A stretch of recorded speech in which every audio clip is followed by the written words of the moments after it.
month's workshop on time management. I'm glad to see that you were all here with timing sessions. For those of you who don't know me, I'm John Mandeville. I'm the Executive Director for the Lamoille Economic Development Corporation, which is one of the 12 regional development corporations in the state of Vermont. And our responsibility at its most basic is to do everything that we can to support job creation and job retention. And one of the ways we do that is we offer these monthly workshops. We do these 8 times a year on limited topics specifically for business owners, business managers, and other people who work in businesses to help you in terms of things like workforce development, which is very important in order to you both get and hold on to the job these days. So, we do these with some frequency. As I said, 8 times a year. We don't do them in January. We don't do them in July and August. We don't do them in December. The one coming up next month is specifically for small business owners, and it's going to be on how do you position your company for sales, which is a pretty exciting topic. In June, many of you may be interested in that particular workshop because that one is going to be on information on how to be a first-time supervisor. So many of your employees may actually be interested in that one. For those of you who don't know Charlie, the gentleman who checked the win back there, Charlie Inninger is the regional business advisor for this area, as well as Washington County for the Vermont Small Business Development Center. We work very much in partnership. In fact, Charlie has his office for Lamoille in my office. I guess the best way to put it is I work with businesses from a macro point of view. Charlie works very hands-on with businesses from a micro point of view. So he can work with businesses for things like business plan development, business plan updating, financial projections, marketing issues, operations, permitting issues, regulatory issues, all those things Charlie can help you with.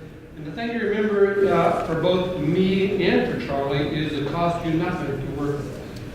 Everything that we provide is provided free of charge, with the exception of things like these workshops, which we have to conduct money to cover our expenses if we want. So, without further ado, this particular workshop I think is going to be terrific. Carrie has done 4 different workshops. I think so. We were trying to figure that out. And she is a terrific workshop facilitator. I think you're going to enjoy the morning.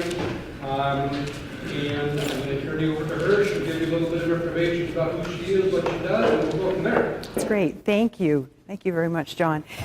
There was this precious little grandmother that was waiting she's waiting in Boston for a flight to Chicago to go see her grandkids in Chicago. So she's sitting there waiting, and she got to the airport pretty early. So she noticed as she's looking around the airport, one of those, they tell you your weight and kind of like, what's the word I'm looking for? The, not magic, but horoscope or, yeah. So she's looking around, she finds one of those in the corner, and she said, I don't even believe in those things, but I've got the time. So she grabbed a quarter and went over, and sure enough, it says, you weigh 130 pounds, and you're on your way to Chicago. And she said, there's no way. There's no way that they would know this. So she went back, sat down, and she got to thinking about it. She goes, well, you know what? I still got a little bit of time. I'll grab another quarter, go check. Sure enough, you weigh 130 pounds, you're on your way to Chicago, and you're going to play the fiddle. She said, now I know that that's not the truth because I've never touched a fiddle before in my life. Went back and sat down, and sure enough, some guy with a fiddle comes and sits next to her. And she's looking at the fiddle, and he said, would you like to pick it up and try it? Sure. So she's picking out and just kind of playing with the fiddle. Now she's really intrigued by this. She said, well, I still have a little bit of time, and I'm going to try it again. Picked up a quarter, went over to the machine, put it in, and again, it says, you weigh 130 pounds, you're on your way to Chicago, you're going to play with the fiddle, and you're going to pass gas in public. And she said, now I know that has never happened before. That would be so embarrassing. No way, no way. So she went back and sat down, but as she was sitting down, she passed gas. So now she's frustrated. And one more quarter. Just has to round it off, one more quarter. Goes back to the machine, and it says you weigh 130 pounds. But you know what? You fiddled and farted around so much, you've missed your flight to Chicago. Now, time management. Yes, we don't have much time in this life to, in a sense, fiddle fart around. We have to be time managers, which is really more like life management. Would you agree with that? That's what it is. Good morning, guys. It's more the life management. So you'll notice on the front page of your handout, we've crossed off, obviously, most of us have already said, but my plate is already full. How can I take on more? Are you kidding me? Really? One more project or taking on yours? Or, as Laurel and I were talking about too, an emergency on someone else's part or lack of planning on someone else's part shouldn't constitute an emergency on ours, but sometimes we have to take it on. All of those things, so my plate is already full. Crossed off is time management, and it's really life management. Where are we going? What are our priorities? So this morning, we're going to just visit. I'm going to share some ideas with you. In fact, I'll give you a little bit more background as far as where I'm coming from. My husband and I were talking about it again this morning. I belong to actually several boards. I belong to the Morrison Nursing Home Board. I'm the Vice President of the Littleton Area Chamber of Commerce. I'm sitting on the Littleton Main Street Inc. Board. I'm also part of the River Flow project that we're doing to bring adults in, kind of like a day camp thing. And then I also am on the New Hampshire Native Commissions board. Because of being a Native Commission, the governor has to appoint Native Americans to sit on this board. So I've got several boards that I'm trying to juggle and manage, as well as, because being Native American, we've started up a group called Voices of the Coas, and there's a group of us Abenaki ladies that get together and we sing in the native tongue. And we go into schools and teach kids the different dances that have been lost. We found the wax cylinders, and we've been reproducing those to be able to get the language back. So that's a part of my life as well. I also am a certified Dale Carnegie instructor. I teach, they call me professor, but it's really more like a tour guide. So I teach at the Community College of Vermont, the White Mountain Community College. I used to teach at the Community College of Vermont, and then I also teach at Granite State College. And I usually have 2 to 3 courses going at the same time. I'm also the instructor for the entrepreneurial program, which is a national program called the Beta Core 4, national program that I do once in the fall and once in the spring for this group in Bethlehem, New Hampshire. So my plate is full. I've got a lot going on, and that doesn't leave much room for fun, spontaneity. I have to usually schedule that in as well. So just to let you know that I'm here not necessarily as an expert, but one that is still working through some of these tools and techniques. And I will share some stories with you as far as what works for me and what hasn't worked for me. And I'm hoping we're going to hear the same from you.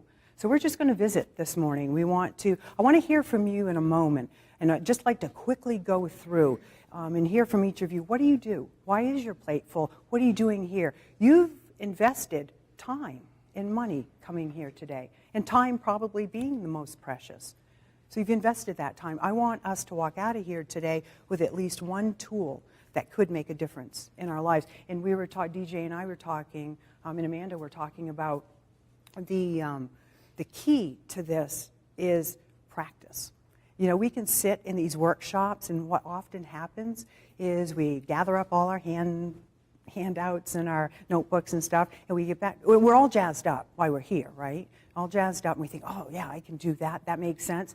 But the minute we walk out the door, get in the car, it's almost like, what happens? And then we get back to the office, and it's like, all right, I'm just going to shove everything back in the file here. I'll get to it at some point, instead of making it a priority. So before we leave here this morning, in the few moments that we have together, I really want us to look at this long and hard and say, what is it that I really can wrap my head around, make it work, that would make a difference in my life. Because you're not here just for the sake of being here. Well, maybe the donuts and the coffee, but you're here to gain some tools. And maybe they're practical tools that you said, I already knew how to do that. So maybe it's just revisiting those tools. So a few things, questions or comments thus far? So a few things to think about while we're here is that, and I've already mentioned it, you've already made 2 investments today in this workshop, money and precious time. Otherwise, you wouldn't be here. I want you to have the highest return on your investment. So feel free to ask questions, contribute, volunteer, or whatever. I want this investment to be important to you. The other statistic that works against us is we'll have forgotten within 24 hours 80% of what we go over here this morning. So I got to thinking about that. Why don't we just cover 20% and let you go, right? The part we'll remember and then let you go. But that's a fact. So the importance of having these things before us or some sort of trigger to say, I really need to work on that is going to be critical after we leave here. The other, so we talked about selecting at least one goal or one tool or technique. Not to put more on your plate, but to give you freedom within that. And then, of course, it's a great place for networking. So at break, get a chance to meet some others. And you're going to find out that pretty much all of us are struggling with a lot of the same thing. How can I get, in a sense, more accomplished or be more effective in potentially a shorter period of time, but certainly to be able to free up some time so that I can go on those hikes or I can spend time with my children or grandchildren, or most of you have businesses. How can I work on my business instead of constantly working in the business? And there's a big difference. One will grow the business, the other will keep the business stagnant. So we want to be able to do that as well. The other thing I'd like for us to do is look for those aha moments. So, and it could be something somebody says, something that we discuss, a question that's asked. What is that aha that really makes us think, oh yeah, I hadn't even thought about that. Jot it down. Be involved, ask questions, share, and have fun. Relate to others. The common thread among all of us is to improve our life management. Would you agree with that? We all want to improve that, and we're looking for ways to do that. And then have fun. There is no rule that says you can't have fun and learn at the same time. So we can joke, we can have fun while we're doing this. So what I'd like for us to do, one of the first questions on your second page is, what are the challenges you have regarding time management? Now, I realized after I printed these handouts out that there's probably not enough room in that space for you to write every single challenge that you're experiencing with time management or life management. So I know there's not enough room, but jot down maybe 2 or 3 things that come to mind they could be big challenges, maybe they're just little things that are getting in the way. But think about those things, and then we're going to quickly just go through and hear from each of you what you do, your business, or if you work for someone, what company, and then share 2 or 3 of those challenges with us.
I hit it on you.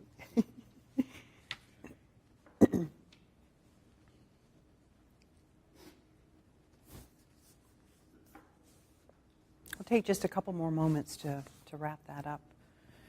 Then we'll start in. Why don't we start in the way back? So the three of you, you can draw straws or whatever. Who would like to start? I think my biggest challenge is having a lot to do, knowing what I need to do, but not necessarily knowing where to start. And then because of that, I kind of just keep, doing things I don't necessarily need to be doing. Okay. All right, good. Thank you. What organization are you with? I'm with the Round Park and Stone. Great. Thank you. Who wants to be next? We're saying we're coming. And maybe too, a couple challenges that you're having as far as time or life management. Right. Okay, well, so I'm the executive director of the North Central Vermont Recovery Center here in Morrisville, and I only got to the second one. But one of my challenging ones really is knowing when to delegate tasks and not thinking I have to do them all myself. That's probably the main one. And sometimes keeping track of multiple things I've done and I say I got later. Okay, all right, great. The delegation, we're going to talk a little bit about that this morning too, and what's at the root of that, of our inability, in a sense, to delegate. Good, thank you. I work for High Volume Organic Seeds. And a lot, I'm a seed pack and crew leader. And so for me, it's really hard to manage everything. When to delegate tasks to the crew and myself. Managing sales, requesting sales, shipping, inventory management. There's just so much going on. It's hard to know where to start. Thank you. Ms. Hinkle? My name is Joe Ingram. I'm with Smugglers Notch Homeowners Association. I work with the homeowners of the condos there. And we're a small office, small operation. And too much to do. Travel from point A to point B. Constantly having to go to meeting here, go to meeting there. It seems like that travel time is a killer to me. And I love audiobooks. I'm listening to audiobooks, but it doesn't get the job done. Incoming requests always a distraction, get me off course. The other two people in the office got to have something from me. They need it in order to do their job. Pulls me off of my task. Those are the things that are bugging me right now. Good. Well, thank you for sharing that. How many of the rest of you, as far as the travel part of it, is a big time consumer for you, or a time challenge? Sure. Especially when we live up here, either in the Northeast Kingdom or the North Country, it's not as convenient, so the travel is an issue. But kudos to you for filling that gap, that windshield time with audio. I'm going to get into the hours too that we actually spend, which is equal to, I think, a credit or course and a half. By the time we spend time in the car, it's about a course and a half college credit that we could be earning. It's crazy. It really is. So why not learn? Good. We have to do it. David McMath, I'm partners in a small consulting forestry business. Been in business about 18, 19 years. Both my partner and I, we prefer to be out in the woods doing the work. So since I sort of started the business, I do sort of more of the administrative angles of the stuff. So I personally have trouble multitasking. Our life is billable hours. And I have trouble, when we have accounting issues or those kind of things. Phone and emails just completely sink me. We do a lot on the phone. We have a personal connection with a lot of our clients. So I tend to get to a point where I don't even want to answer the phone. That hurts our business. I guess those are the big ones. And then actually going from a sole proprietor to partnership, there was a lot of issues there too, which I never anticipated. So. Big bundle there. Oh, yeah. And we're going to touch a little bit on that. We were talking talking about that too, the quickness that people want phone calls back now. And we're joking about it, but what do you mean? It's been 4 minutes. How come you haven't called me back yet? Or the email response. In a world that should be easier for us because of the technology has become way more complicated, which adds to the time and the time factor. We can no longer wait on a phone call or even snail mail. It used to be, well, I just got this in the mail so I can respond, and the person expected it back within maybe 3 or 4 days. But now it's instant. Get back to me, or it impacts. The other thing, go ahead. That's a really good point for our business. If we're not there to pick that phone up, they're calling the next person. You got it. Plus that, so. You got it. Our customers have become so much more savvy because they can look up things online, and it is quick. Well, if I don't have a response, I will call someone else that will respond. We don't have the luxury anymore. Thank you for sharing. I'm Julie Southworth. I work for a small income tax bookkeeping business. Actually, I'm leaving that shortly, kind of on the other end of David here, starting a woodworking shop that I've had going for a lot of years, but I don't have time, and I'm trying to start my time management properly before I maybe get a jump start on the time management, because it's at my home, and I've worked at home before, and it's very difficult to separate. So that's a big reason why I'm here. That's right. Good. We, Laurel and I were talking about that too. So I also have a home business, and people will, or home office, and people will call during the day, during my office hours, and will say, "Oh, so you're not working today?" I wish. I wish, but that is not the case. Or a phone call at 10 o'clock at night. "Oh, Carrie, would you be able to meet with me in a couple of days?" It's 10 o'clock at night, so why do I answer the phone? So and we'll talk a little bit about that. How can we set those boundaries for us? And as an entrepreneur too, and it was said to me, which leg on a 3-legged stool is the most important? Well, they're all important. So it's working through the finances, managing that, time. There's so many different components to that, and to be able to balance it is tricky. But congratulations to you for venturing out. It's exciting. Hi, my name's Adam. I work, I'm a commercial accounts rep for Pools Insurance in Morrisville. And I didn't have time to be here today, so I figured I should come. I think that the challenges I have in my business is balancing the busy work with the more in-depth work that's needed. I have to answer emails right away, callbacks right away. That's the key to sales, in my opinion, is to call people back. And to do that and to keep up with all that follow-up with the existing customer base is so important. We can't let it go, but also have to write some letters and really spend some time processing some more complicated accounts. That just needs a lot of focus, and it's hard to get that. Joe's point about that distraction, those distractions that happen during the day. Sometimes the best time to work is at 3 in the morning when you go to the office and there's nobody else is there. So balancing the busy work with more in-depth stuff is important, and then the family, personal needs tend to vary, day to day, week to week, but the occupational stuff is pretty steady. So keeping those both in check is tricky. Sure. Good. Well, thank you for sharing. Good.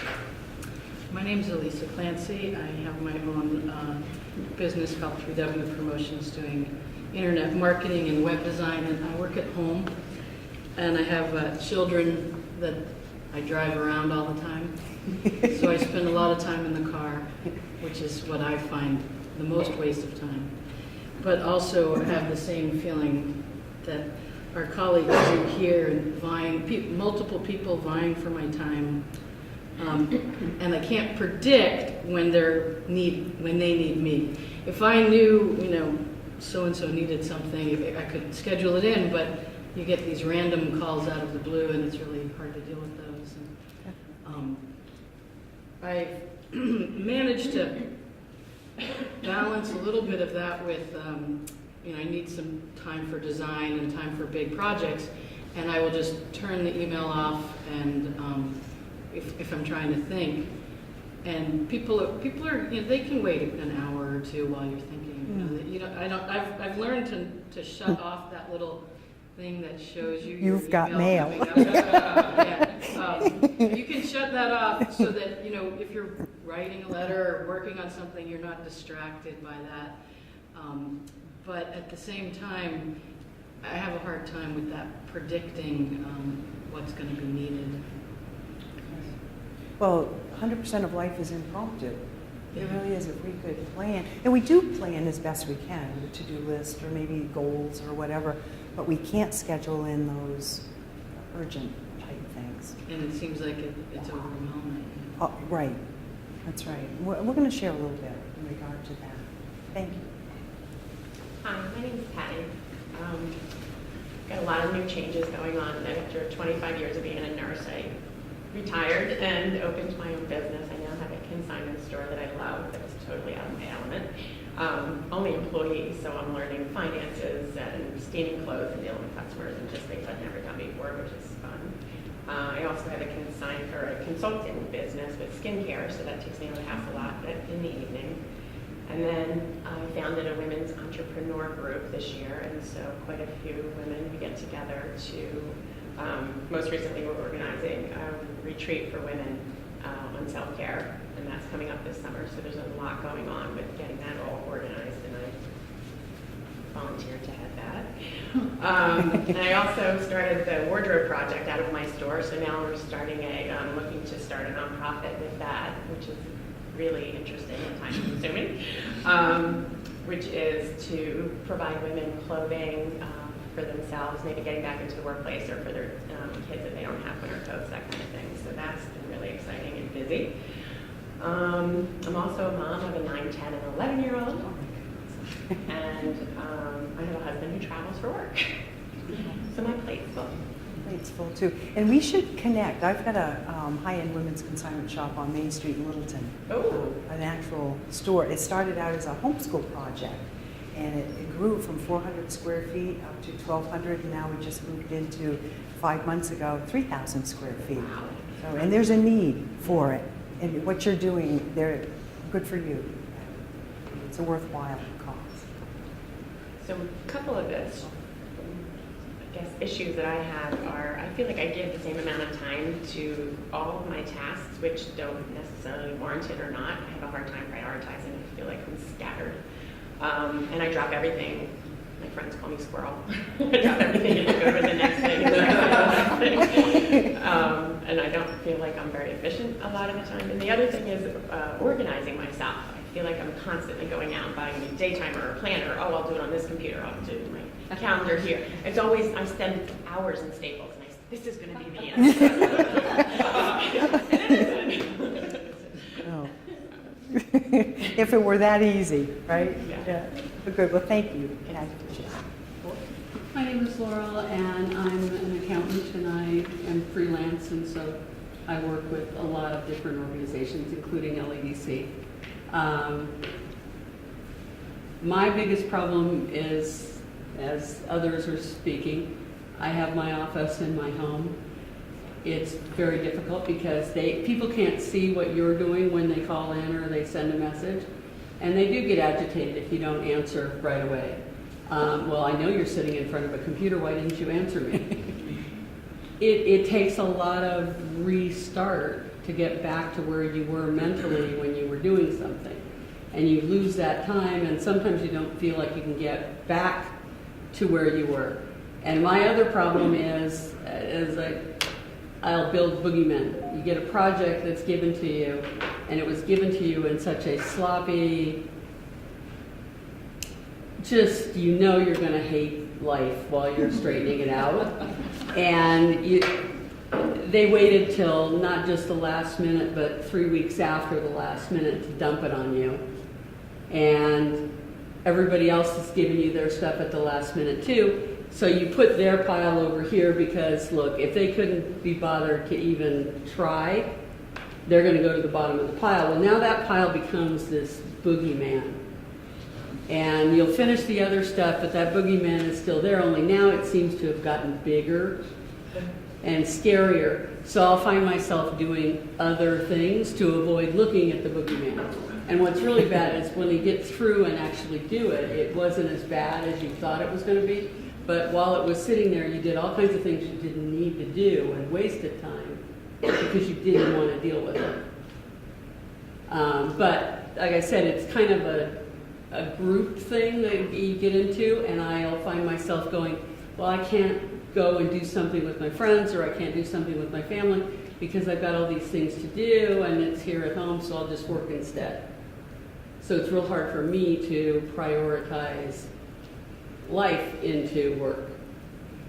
Good. Good. Thank you for sharing. My name is Yasmin. I work at a real estate office, Paul Scarra Company in Lamoille County. I do their marketing, so it involves company branding. It also involves marketing properties, helping the agents do marketing themselves. So I find that prioritizing tasks is an issue, procrastination on my part as well as those around me, affecting my time management. All of those things, pretty much everything, everybody else. I know. Just, yeah, ditto, ditto, ditto, ditto. Yeah. I get that. The procrastination piece, too, we'll talk a little bit today about that. I once read this, procrastinators won't take now for an answer. So true. And then we get the boogeyman as a result of that. Yep. I love that analogy. Ron. My name is Ron Clausen. I've been in the hotel business, hospitality business, living in it for 72 years, working in it for 54. It's been a hobby, it's a job, it's a way of life. Most recently, I've operated the Best Western in Waterbury for 30 years, and I retired from that position last 2013 in July. Also involved with the Dale Carnegie courses, and I've been doing that since 1988. That's how I met Carrie. It was 25 years ago. I work as a coach, going into my 57th class at the end of the month with Green Mountain Coffee Roasters. I own a small motel in Westport, New York, that I bought 30 years ago to put a new motel on the site. But being involved full-time in operating a hotel here in Vermont, I never had the time. This wonderful lady that I hired to brand it for me, and she retired last year at 85 years old. It's only a 6-room property, but I have 2 cell towers on the property.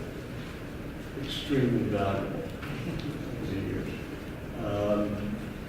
I'm also working with the Essex County IDA in helping me to make that dream come true. The town wants to project a new hotel. They want a branded hotel. I'm a branded guy. That's all I've been doing for my history, and mainly on interstates. And this property is on the north end. But it's not happening fast enough for me, so I'm getting involved in negotiating on a property in Shelburne, Vermont. It's a small property, and I'm trying to make that happen as well. And I probably could do the two. I developed a relationship with Green Mountain Coffee as a customer of mine 30 years ago. I'm able to retire today and never have to work again because of that relationship. And because of the relationship really with the Dale Carnegie that put me in front of classes 25 to 30 people times 57, 12 weeks. I'm a networker. I'm trying to live by the principle, you get everything in life you want if you just help enough other people get what they want. And I can assure you it works. Formed a mastermind group about 10 years ago. We still meet every other week for an hour and a half. And we help each other out in all areas of our life, whether it be jobs, products, or services, or whatever. So I'm having a lot of fun, but I just don't have enough hours in a day to do everything that I want to do. And I really kind of looking for to bring somebody into working with me as soon as I decide what properties I'm going to get involved with to kind of help me. And if they like the hotel business, that they can grow and eventually take it over from there. That's Ron. Oh. That's great, thank you. You know, Ron touches on something too. Of course, you call it the mastermind group, but how many of us ever thought about having some sort of support? In a sense, I look at us meeting today as some form of a mastermind group, where we're sharing ideas and sharing, hey, I'm struggling with this, how do you do this? But have we ever thought about doing that, maybe within our company, or setting that time aside to brainstorm? But it's another time. It's another thing to put on the to-do list, and yet I would think it would be valuable time well spent. Just a thought. Thank you for touching on that. My name is Gail. I work for locally maple syrup manufacturer nationwide, and I'm beginning to feel like I've got lots of time for this. Like, I'm from a banking and bookkeeping background, and in the last couple of years I've gone into human resources, which 2 and 2 don't equal 4 in human resources. A lot of time gets eaten up just talking to people, trying to deal with problems. And then on top of that, you've got projects, our human resources. This is a new position. Always have done this part-time for the company, but now we have 94 employees, so it's full-time. But yeah, I'm working on a handbook, company events, putting in programs, like an employee of the month program, benefits I'm learning about, figuring out how to get the information out to the employees, just all these different things, and trying to figure out what's the most important. I always tend to be the kind of person that likes to clean up all the little things on my desk that are easy, like boogeyman, and save the big ones till I can sit down and focus on that. But that never really happens, because the other ones keep coming. It's bigger, isn't it? Yeah, and that's kind of my, how do you say, this is okay for now, I'm going to go on this project. You know, you hit on a really good point too. John Maxwell, he's written, of course, about 76 books. Any of you familiar with him, his leadership book? It's not as well known up in this area as he is more in the South, but he talks about, of course, the human resource part of it, which you touched on that. How do you factor in time for the human part? That's why I say, is it really time management? Because you can't manage time. We're all handed 1,440 minutes every day. That's it. So even if we had $1 gazillion in the bank, we could not buy any more minutes, no more hours. So we're all given the same amount of time. But how do we factor in the to-dos, or those hard things that we know, okay, cross this off, or the house, or those, I don't even know what the word is I'm looking for, but the non-human things, and still make room for the human, because in human resources, that is really what it's all about. Leadership. Some of you are in pretty important leadership position. That has to be factored in, because that's a big part of it, especially if we want to be growing other leaders and helping others. But do we have time to factor that in? I'm working with a group right now doing a leadership program for them, and that's probably their biggest angst. They're in the position, we've gone up through the 5 levels of what John Maxwell talks about, the 5 levels of leadership. Level 1 is title. So they've already been given the title. Now they're working on permission, which means the respect and credibility is there, so the followers now are doing it because they want to. So they've got that position. Then the next step is production. So it's one thing to build relationships, but now it's got to be beyond that. We can't just have a bank that's full of warm, fuzzy relationships. We've got to produce. So in that is that journey, but how do you do it? How do you factor in? Or when you have to deal with a real hard issue, and he talks about that, care and candor. You want to say it in the right way, but it also has to be hit hard. And that could end up being one of those boogeymen too. We put off the issue of addressing, but is it costing us time and money in the meantime? Thank you for touching on that. I'm Annette Small, and I am Human Resources at Florence.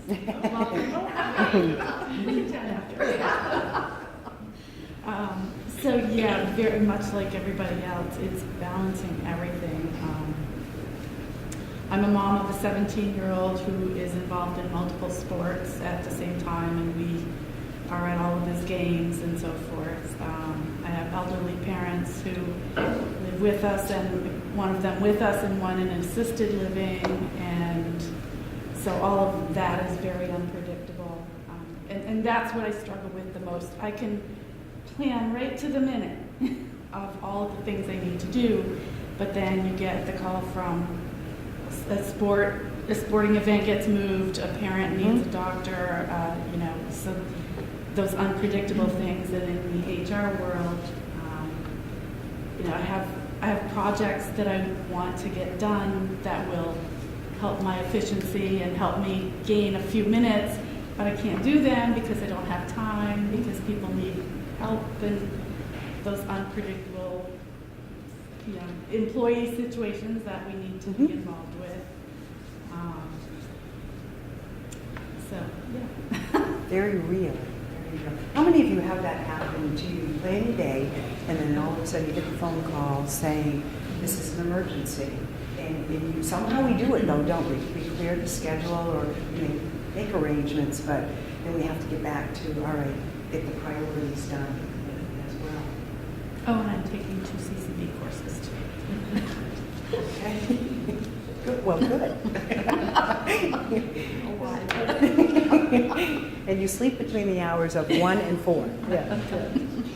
I'm Jane Ralph. I'm the director of the Clarina Howard Nichols Center. We work to end sexual and domestic violence primarily by supporting survivors and their families. So that's kind of an overwhelming mission, kind of overwhelming need. So that always, that crisis orientation makes time management, planning, all of the things that I know in my head are good practices, challenging. But from what I'm hearing, it's not that much different in other arenas. So I think those are challenges. We also really try to work from a relational approach, and what you described about that relationship and productivity. How do we balance those things to get needs met and to do it in a way that helps build relationships that are going to help the organization and help the folks we serve over time. That and Candy Crush, I think, are the biggest. Of course.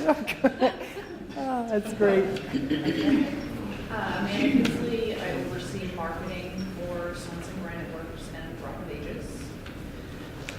It's some kind of a one-woman show for 2 companies, which is great. And when we were acquired by Sons and Granite Works 2 years ago, I then was drawn to marketing for the Barry Granite Association and the American Granite Curve Producers Association. And a big part of my job is staying on top of marketing trends. And unfortunately, Google, that seems to change every day. So between doing the task that I have to do, there's also the task of being current, knowing what's coming, knowing at the end of the month, if you don't have a mobile website, Google will ding your organic placement. And so my priorities change every day, and unfortunately, my priorities don't seem to be my own priorities. They're the priorities of others. And so my time management has somehow morphed into what I can get done during the day and what I can work on while I'm sitting in front of the TV, and the projects that can wait until the weekend when no one's at work so that I can get them done. And then, reading before bed is reading industry trend magazines to try to relax before going to sleep, I guess. I don't know. And probably my greatest issue with time management is technology, and not my own, but the person that says, hey, can you come help me? I can't open that email. And somehow you've morphed into IT. All things to all people. And just, I need more time. And congratulations. I know your time and your time. We put it in a big pool. Yeah. And share. Just one more minute. That's right. My name's DJ. I work for Rock of Ages full-time, and I own a ceramics business for 6 years that puts porcelain pictures on memorial stones, Christmas ornaments, trivets, pick your pictures, create. And Amanda, you have a TV, but I don't think she's ever watched it. So she sits in front of it, but it's not on. I'm busy working. All right. So for Rock of Ages, I call myself a client strategist, but however, so the company's uniform, I know I have to be a customer sales rep, which bugs me because I like the individuality, but part of it is managing a lot of retailers that are authorized by Rock of Ages throughout the country. And for me, I have 6, and I could have had like 60. But most of them were already set, trying to manage too much in delegation, being able to ignore interruptions, putting first things first, not being able to say no to things. I never say no to things. Our HR person's 91-year-old mother needed her car wash wax, and I did that till 10:30 last night just but that's, I mean, it's not being able to say no. So of the things I have listed, being able to say no so I can focus on things instead of losing something somewhere else. Too much access, like I give all my clients my cell phone number, but we want them to have full access to you, but they kind of take advantage a little bit. You know, I'm at my daughter's talent show and I'm recording because my wife's in Las Vegas with her friends. She's like, just make sure you record it, to the point where my daughter on stage said, you know, in front of 600 people, hey, Mom wanted me to remind you to film this because so I've got that on record. So as I'm doing it, a buddy of mine who owns a limo service calls me. So I'm recording it, and I don't know if I don't record video that much on the phone, but it stopped the video. So I delete, and then I got to resume it, and all it was reminding me that I was going to drive limo for this week, and it's just anyway. And then task management. I try to do several of the little things because I feel more accomplished if I've done 15 things that take 15 minutes as opposed to the one that's going to take me 3 hours. So, and I try to give myself deadlines to try to be done everything at the end of the day, no matter how big. But if I have something that my boss is asking me to, you know, have done in 2 weeks, all of a sudden I've got 2 weeks and I'm doing it, you know, the 11th hour of that because I've got all that time. But you know, if you've got to get a kid to practice, and I have a daughter very active, and 4 older ones, all of a sudden you're able to crunch and get it done. So those are my things. Not too bad. Well, thank you. My name's Alex. I work at Lamoille. I also do freelance consulting work in the solid waste industry. I actually don't find that I have a whole lot of problems with time management in my professional work. And I think it's because I do my best work under pressure, and I kind of take on a little bit of pressure when I'm on top or getting paid, and you know, when the work needs to happen. What I'm hoping to improve on is all the projects I'm trying to do outside of work, where there's less stress, but there's still there's a long list, an endless list, and I take on a lot, but I find that I can spend a lot of time thinking about the totality of it all and the best way to do something, the most thorough way, and the way that wastes less time. Meanwhile, I just waste a bunch of time thinking about that. There is benefit, though. Alex was just talking about spending a lot of time thinking about things to do. You know, there is value in that. We're going to talk about that in a little bit of a piece because we should be questioning the actions that we have or asking ourselves, is this really necessary? So that's not such a bad thing, but we don't want it to be so much thought that it cripples us from actually getting the action done either. Good, thank you. Hi, I'm Victor. Work out of the North Central Government Center here in Morrisville. Recovery coach, coordinating director of a youth group called GIST. Take care of a 97-year-old lady, 12-year-old kid. Doing work for the Family Center, for the nurturing course over there. Did 2 weeks of that. Got phone calls coming in from a little everywhere, CCB, board members. Trying to get the youth group, not trying, it's actually happening in Middlebury, St. Johnsbury, hopefully Berry, it's just a lot of stuff. A lot of stuff goes on. So that's in the early stages right now as far as this youth group together. Yes, it's the second year it's going on, and it's like taking off their was a board member there at the North Central Marine Recovery Center. They gave me some plaques that lifetime. They don't bother me much, but they're very supportive with what I'm trying to do there with the youth and the community in Lamoille County. Most of my time is dealing with this 97-year-old right now that I'm committed to, taking care of once my significant other passed away. 12-year-old kid, he goes to an alternative school, so there's constant calls coming in for that, meetings. A lot of my time is taken up dealing with coaching. I coach a lot of people at the center there. Sometimes it's not even at the center. It's like phone calls, call conferences type things. So a lot of my time is taken up dealing with stuff like that. Working with you, coaching individuals that come to our facility. Yeah, I can probably go on and on about other things, but this is perfect for me. Definitely need help. Oh, good. And sorry for your loss. Thank you for sharing.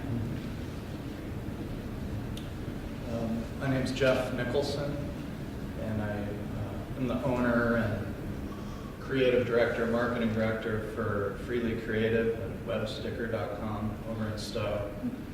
We're celebrating our 25th anniversary in one incarnation or another this year. It's changed over the years as marketing has, and stickers and labels.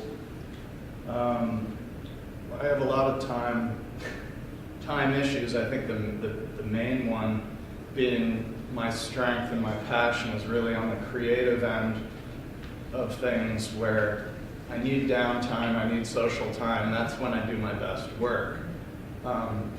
What that does is create a lot of projects that need executing, and it's that execution side of it that's difficult. So, I'm the person calling Melissa, to do something. I'm looking at my staff to do things. It becomes almost not my time issue, but I get this growing list of projects that I need to get executed, but have difficulty doing, so that I can go back to the creative piece. The creative piece, which I enjoy more, and I know I have to get better at the other pieces as well. An example is I spent most of last year writing a book, and when I'm finished the book, I'm ready to move on to the next creative project, and that's not how it works.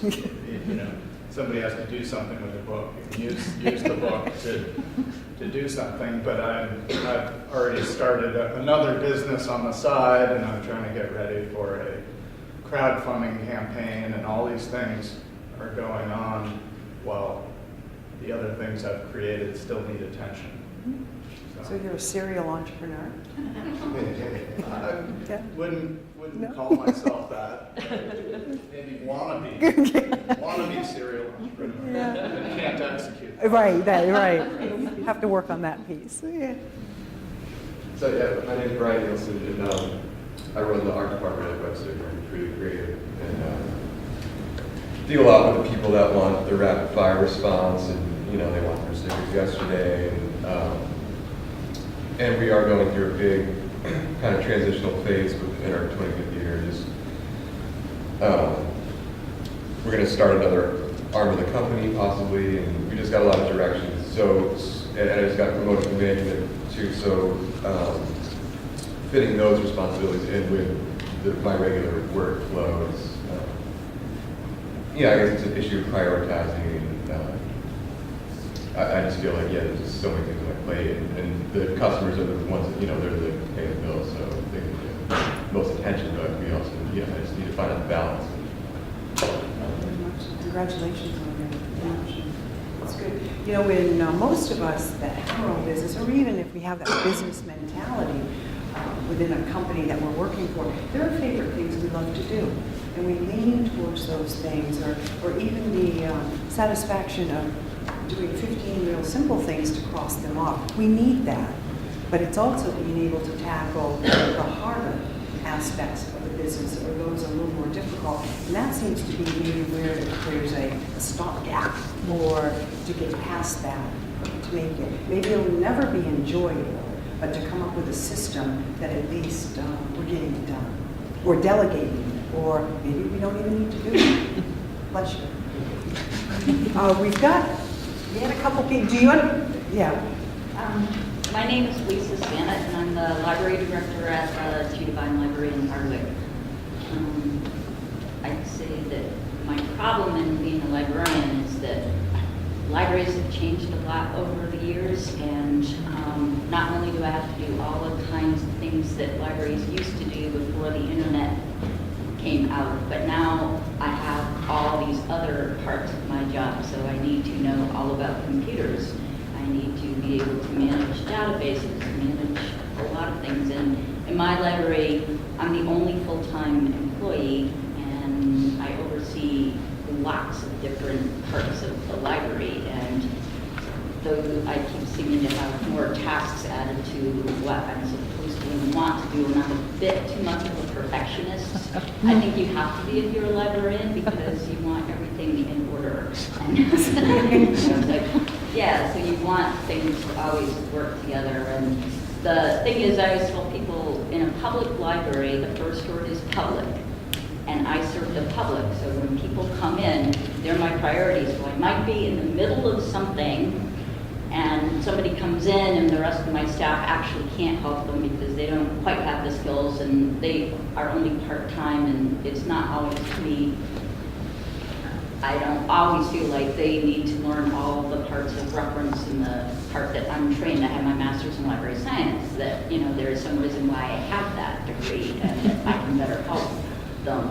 So I just find that I need to probably learn how to delegate more, train more of my staff to do some of the little things. So, yeah. And that's a really good point. How much can we do as far as the training? Or do we feel we have such ownership on it that we can't let it go either? And that can be a time consumer. So I think everybody has had an opportunity to share. Bill, did you want to share anything? My husband, Bill, the chauffeur, my encouragement. I'm married to a serial entrepreneur.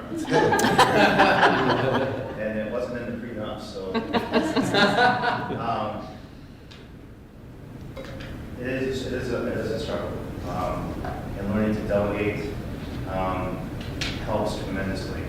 I've worked in manufacturing and the utility industries for almost 30 years now. And one of the biggest keys I can say for me that I've learned through the years is that people connection, first and foremost. And if we don't connect with our people, we have a lot of struggles. So as you're going through and you're looking at the different struggles that you do have, think about the people that you're connected with, and you may find some of the answers that you need throughout this. Thank you. And as we've been going around, I know it took some time to be able to share, but was there any aha moments that you heard from your peers, the other participants, or anything that resonated for you? Didn't business people used to have secretaries? I think way back when, yeah. Something none of us is qualified to do. But I mean, you know, my dad had 3 secretaries. Sure. And they were all busy. I can't imagine, you know, what his life would have been like without them, and I think a lot of us need them. It's a modern thing to not have them. It's a new. You're exactly right. In fact, they're now coming out with what they call virtual assistants. So you can hire someone that could be in Michigan and have her or he take care of your work for you. So, but can they? Well, that's it sounds wonderful. The things that resonated really well with me is Boogeyman. That's the Yeah. best way I've ever, you know, that I have a pile sitting underneath my desk of paperwork and things that I Everybody does. That's, you cannot possibly put it a better way than just calling it a Boogeyman. It's especially in this time, you know, I have a full staff during the winter, I have a full staff during the summer. I have no staff during the fall and the spring because I hire J1 students. And so from time to time, I will have groups to stay with me. And, you know, at that point, when I do have these groups stay with me, I hire staff from around town from time to time. I've done that the past couple summers. And I'll always have, you know, this is the time of the season, it's spring, it's the, you know, time for rebuilding, especially in hospitality. And so this is when I know I have to get out myself, I have to go out and start cleaning up all the salt and sand, or all the sand on my front lawn. I have a bunch of painting to do. So I've got all this stuff in my office I gotta do. Then I have those really big projects. Okay, I sort of started the painting yesterday, but I'm kind of like, I'm not wearing the right clothes, so I'm like, that's what really gets me. Oh yeah, I know, it's such a great analogy. Who else? Something that already resonated for you that How many people said the exact same thing that we had written down? I know. You know, Maybe like, just I'll live in my dresser drawer or something. Sure. Yeah. So I think we're all struggling with a lot of the same time management issues. And we're just 19, 20 people in this room. Think of how many others are out there that truly didn't have the time to attend, or they're struggling too.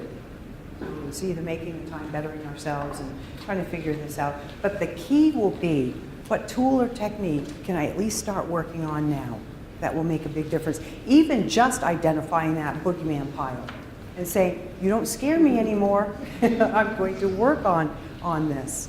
Or tackle it. I'm going to share a method with you too that I am just now, actually my husband and I are just now working on, and I'll share it now because I don't know where else it's going to fit in with our discussion, but how many of you have ever read this book by David Allen? It's called Getting Things Done.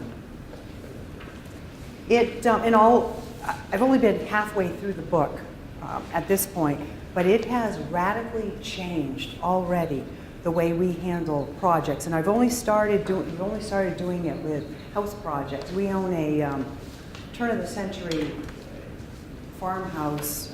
Actually, it was more like a boarding house type thing. So we're constantly, older homes, you're constantly fixing them up and repairing. And what we decided to do is take David Allen's approach. And what you do is you take living room. We wanted to redo the living room on one plain sheet of paper. That was at the top, living room. And then we listed, and not in order, just brainstorming, all right, what do we have to do so that we would know that the living room is 100% done? And we just started listing everything. You know, part of it was repairing the cracks in the wall. It's an old stone foundation, so those had to be repaired. But we had to repair those before we painted the walls, but I could pick out the paint. So we went down through, okay, what are the ones we can do now? Now the interesting thing too with this method is if you can do anything within 2 minutes, do it. Just do it. But anything else, put it on the list. Now the real magic in this too comes in the fact that if you've got a file drawer, you're going to put all those one sheet files into the file drawer so your desk is 100% clean. 100%. We're going to talk a little bit more on the energy that is, and we don't even realize it, the energy that is sucked from us when we walk into an office or a home or whatever that is crowded. Now, we're used to it. You know, we think, oh, well, I know where everything is. That's not the point. We've got to come up with a way to quickly prioritize. So when we want to work on the living room, we'd go to the file and say, well, what are some next steps? Well, while I'm out, I could pick up a new blind as well as pick out the paint and then bring it back. Those two things crossed off the list. So it's not the list or the to-do items that gets things done. It's the action that gets it done.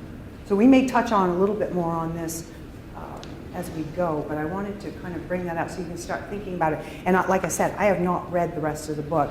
A good friend of mine recommended this, and she said, you've got to get to the end. You've got to, because there's some other really important things in here, which she shared with me, a lot of satisfaction and reward for her. It has radically changed her life and the way she does things, and is able to not only accomplish more, but weed out those things that really don't matter.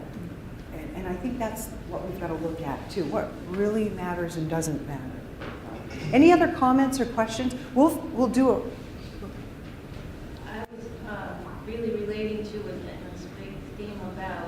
human relation and management is, and how you make them work together.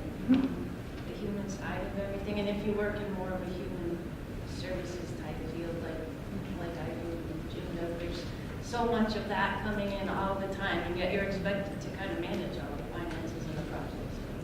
Sure. And then how to mix that with your private life.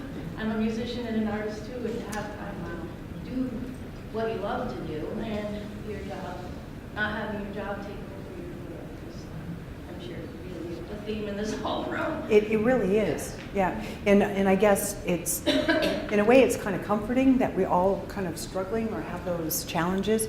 The other thing is, what can we do to encourage each other? Or what can we do to bust free? It's one thing to sing Kumbaya around the campfire and all relate, but how do we have victory over that?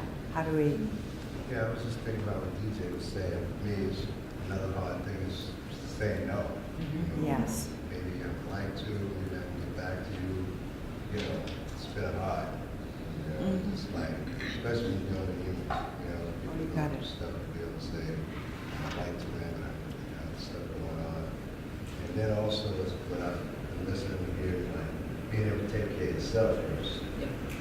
You know, because when I'm not taking care of myself, it's like all over the place. You know? It's just so busy, not stopping to eat breakfast, you know, things of that nature, you know. So, yeah, I need a lot of help. Now, Victor brings out a really good point. Because if we don't take care of ourselves, we cannot take care of others. And when we feel good in our own skin, others are going to feel that as well. Just on the subject of files, I've got to throw away old. Here we go. I got to clean out. I mean, I have. Do I really need to know how well we were used to do with Google AdWords 10 years ago? We're never going to be there again. Why?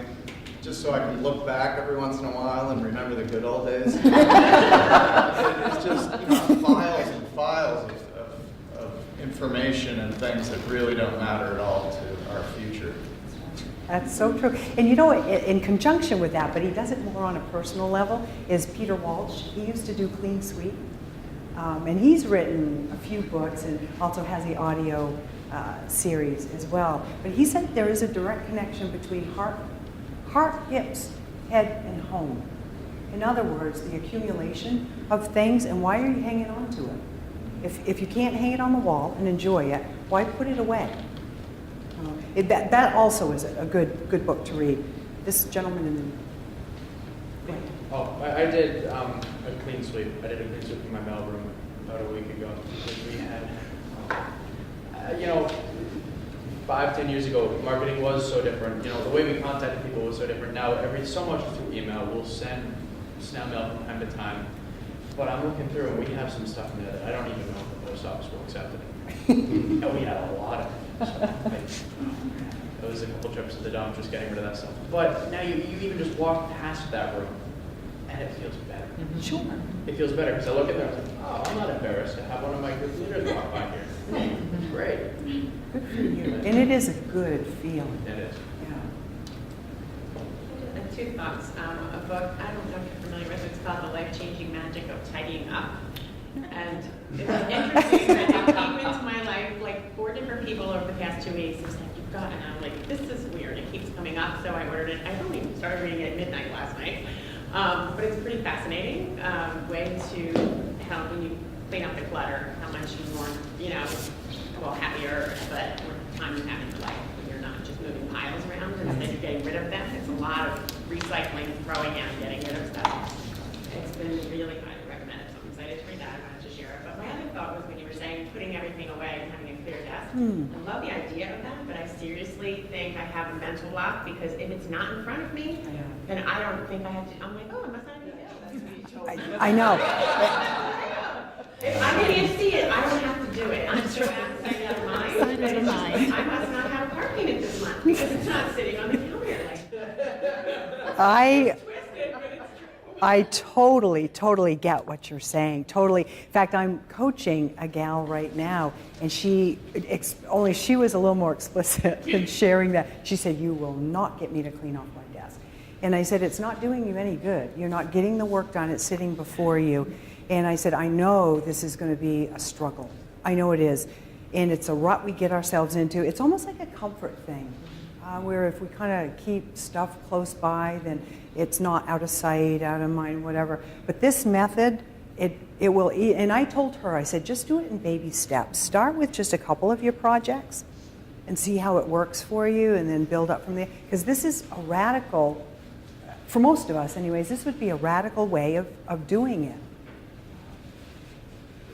She's doing better. I mean, she's cleaned up a lot of files too that she had like 15 years ago that she said it's not even pertinent. I have a chronically messy desk, and we have started putting things in Google Calendar rather than that stack on my desk. And if I have, federal grant report rather than the stack of all the papers, it seems much more manageable. And then I can get it done in the 2 weeks that I need rather than, oh my God, that pile is Sure. boogeyman. So I'm probably the worst among my colleagues, but it is really helping. Sure, good. Well, keep working. Yeah. Keep One more working book at it. recommendation. It's in relation to the boogeyman. I don't know who wrote it, but it's called Eat That Frog. Yeah, Brian Tracy. And yeah, awesome book. His recommendation was when you've got your to-do list, prioritize it and put the most difficult thing, that boogeyman, at the top of the list and do it first, because everything else will be easy after that. That's right. Yeah, that's an awesome recommendation as well. And that frog is the hardest thing. In fact, an illustration of that, and some of you might have seen this. There was a professor, or actually the story is told in so many different ways, but there was a professor that held up to his class a giant jar, and he said, I'm going to be filling this giant jar full of what these rocks represent, projects that you have or things on your to-do list. And they're, important projects. And as he was talking, he would give some examples as far as what those projects might be, or for him in different, like for us, redoing the living room, that probably would be an example of a bigger project. And then he's filling the jar, and then he turns to his class and he says, now is the jar full? Yeah, one more rock. Couldn't really get that in there, could I? But is the jar full? So what are your thoughts? Is the jar full? Yes, no? Okay, so there's still some space in there, right? Okay. So then he brought out some smaller rocks, which he compared to maybe those little things that come up. Those 2-minute, like I was talking about earlier, those 2-minute projects that come up, maybe a quick phone call to someone. They don't take up a whole lot of time, but they still have to be done. Maybe it's preparing the to-do list for the next day, whatever it is, because we all have them, don't we? Those little things that we have to accomplish. Even things like doing the dishes. I mean, that'd be considered like a little rock, not high priority until we have no dishes, any dishes left. But so is the jar full? It appears that way, doesn't it? Gracious. Well, yeah. So that's what his class said too. Yeah, gee, professor, there's no more room. Till he hauled out the sand. Now the sand represents even smaller items that have to be done, such as important things like, ironing our clothes, getting dressed in the morning, maybe feeding the dog, although that's a priority too. And as or it becomes a real issue. So he starts filling the jar with sand.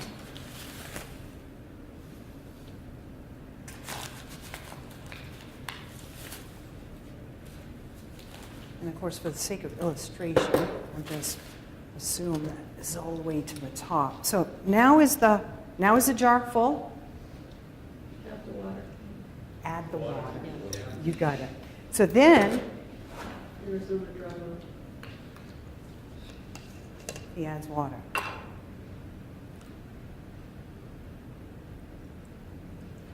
And the water represents even things like going to have a cup of coffee with a friend or a family member, or taking care of that 92-year-old person. It's an important thing, but just the human relation side of things, or stopping by someone's house for a cup of tea or whatever. Now is the jar full? It really is. It really, I have nothing left in my bag to put in there. But then he turned to the group and he said, so what's the purpose of that?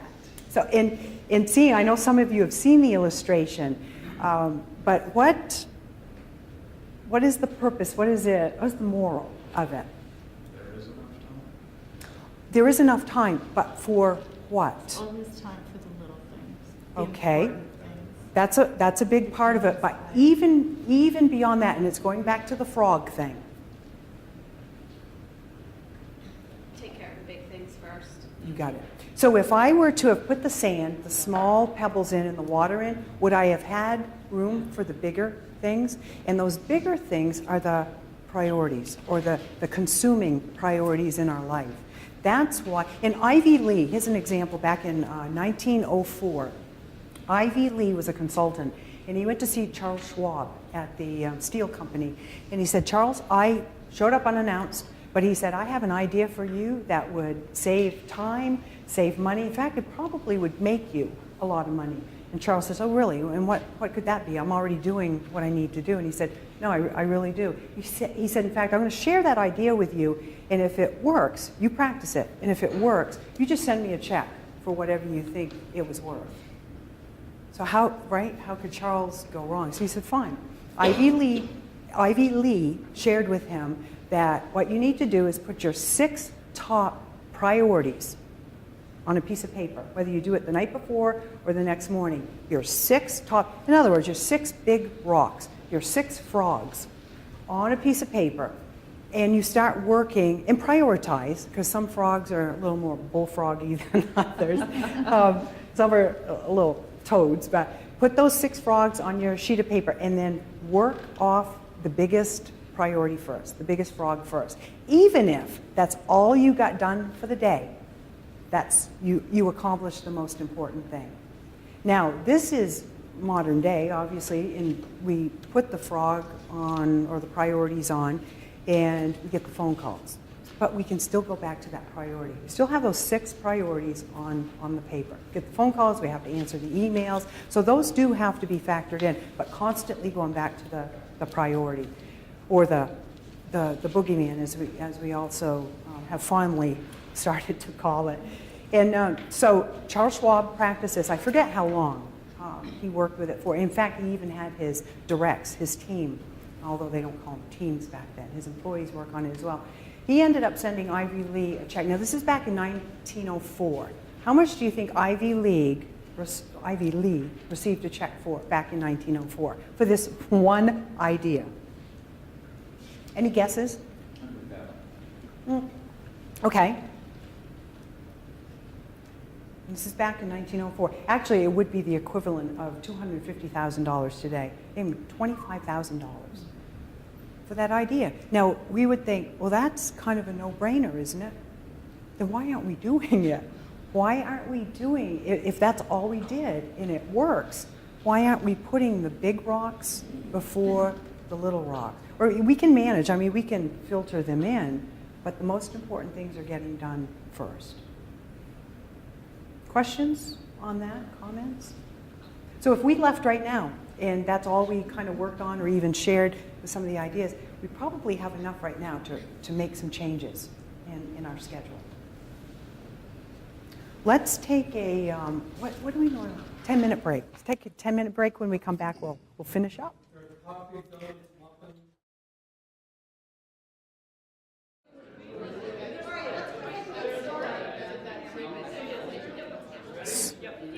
Sawyer just made a funny comment. He said, here we are at a time management conference and we kind of lost track of time. It's all right. We're learning. We're still doing baby steps, right? Baby steps. Anything bubble up as far as when you're on break? Anything you thought of, a question you may have? Patty?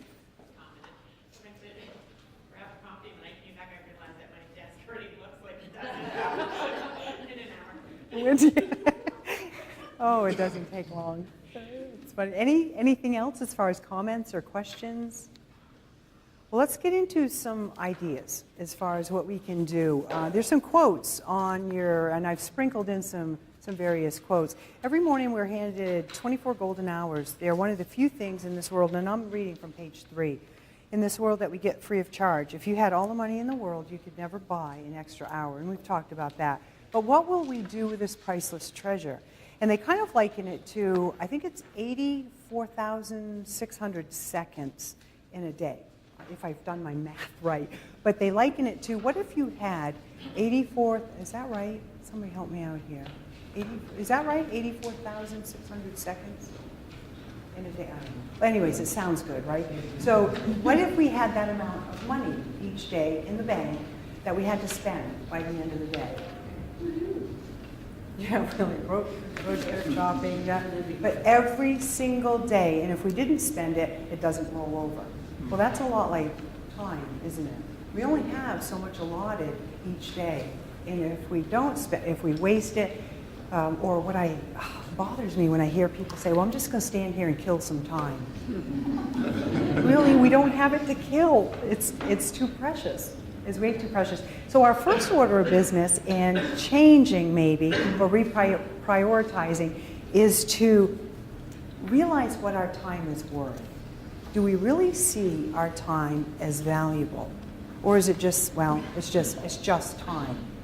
So I put some figures down. If we make $10,000 a year, our hour is worth $5.12. And it goes upwards to 100,000, so we can kind of fill in the blanks. But if we're making 100,000 a year, each hour is worth $51.23. So that kind of puts a little bit different perspective. So if somebody calls you and wants to buy an hour, and we're looking at it strictly here now as a business type thing, but if they want to buy an hour, could we really say, well, my time is valuable? You know, and I will sit with you for 10 minutes, but it's part of it, and I'm not really sure even how to wrap my head around this either, but do we see our time with value? And it isn't just on our annual salary. I mean, a lot of it goes way beyond that as well. Questions or comments on that? Is that based on a 40-hour week? Oh, no. Okay. You know, that's another really good point. It is based on a 40-hour a week. It is. So you've got to factor that in. Some of us are salaried, and we put in 70 hours a week. So it skews even more so. Ian, thank you for bringing that up, DJ, because you're exactly right. I want to read something to you about Michael Jordan's pay. I mean, there's a guy that's worth a lot of money, and his time is valuable. So, and then the question on the top is, how much do you get paid? So it says Michael Jordan makes over, and I'm not sure the date of this. It could be a whole lot more, especially with endorsements now. But Michael Jordan makes over $300,000 a game. That's $10,000 a minute at an average of 30 minutes per game. With $40 million in endorsements, he makes $178,100 a day, working or not. Could do that, couldn't we? We could handle that. If he sleeps 7 hours a night, he makes $52,000 every night while visions of sugar plums dance in his head. If he goes to see a movie, it'll cost him $7, but he'll make $18,550 while he's just sitting there.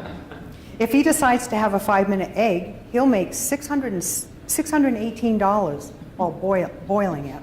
He makes $7,415 an hour, more than minimum wage. He'll make $3,710 while watching each episode of Friends. If he wanted to save up for a new Acura NSX, $90,000, it would take him a whole 12 hours to do it. If someone were to hand him his salary and endorsement money, they would have to do it at the rate of $2 every second. He'll probably pay around $200 for a nice round of golf, but be reimbursed $33,390 for that round. Assuming he puts the federal maximum of 15% of his income into a tax-deferred, so that could be a little dated, huh?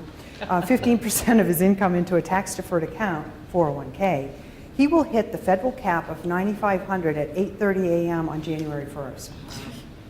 If you were given a penny for every $10 he made, you'd be living comfortably at $65,000 a year. He'll make about $1,960 while watching the 100-meter dash in the Olympics. He'll make about $15,600 during the Boston Marathon.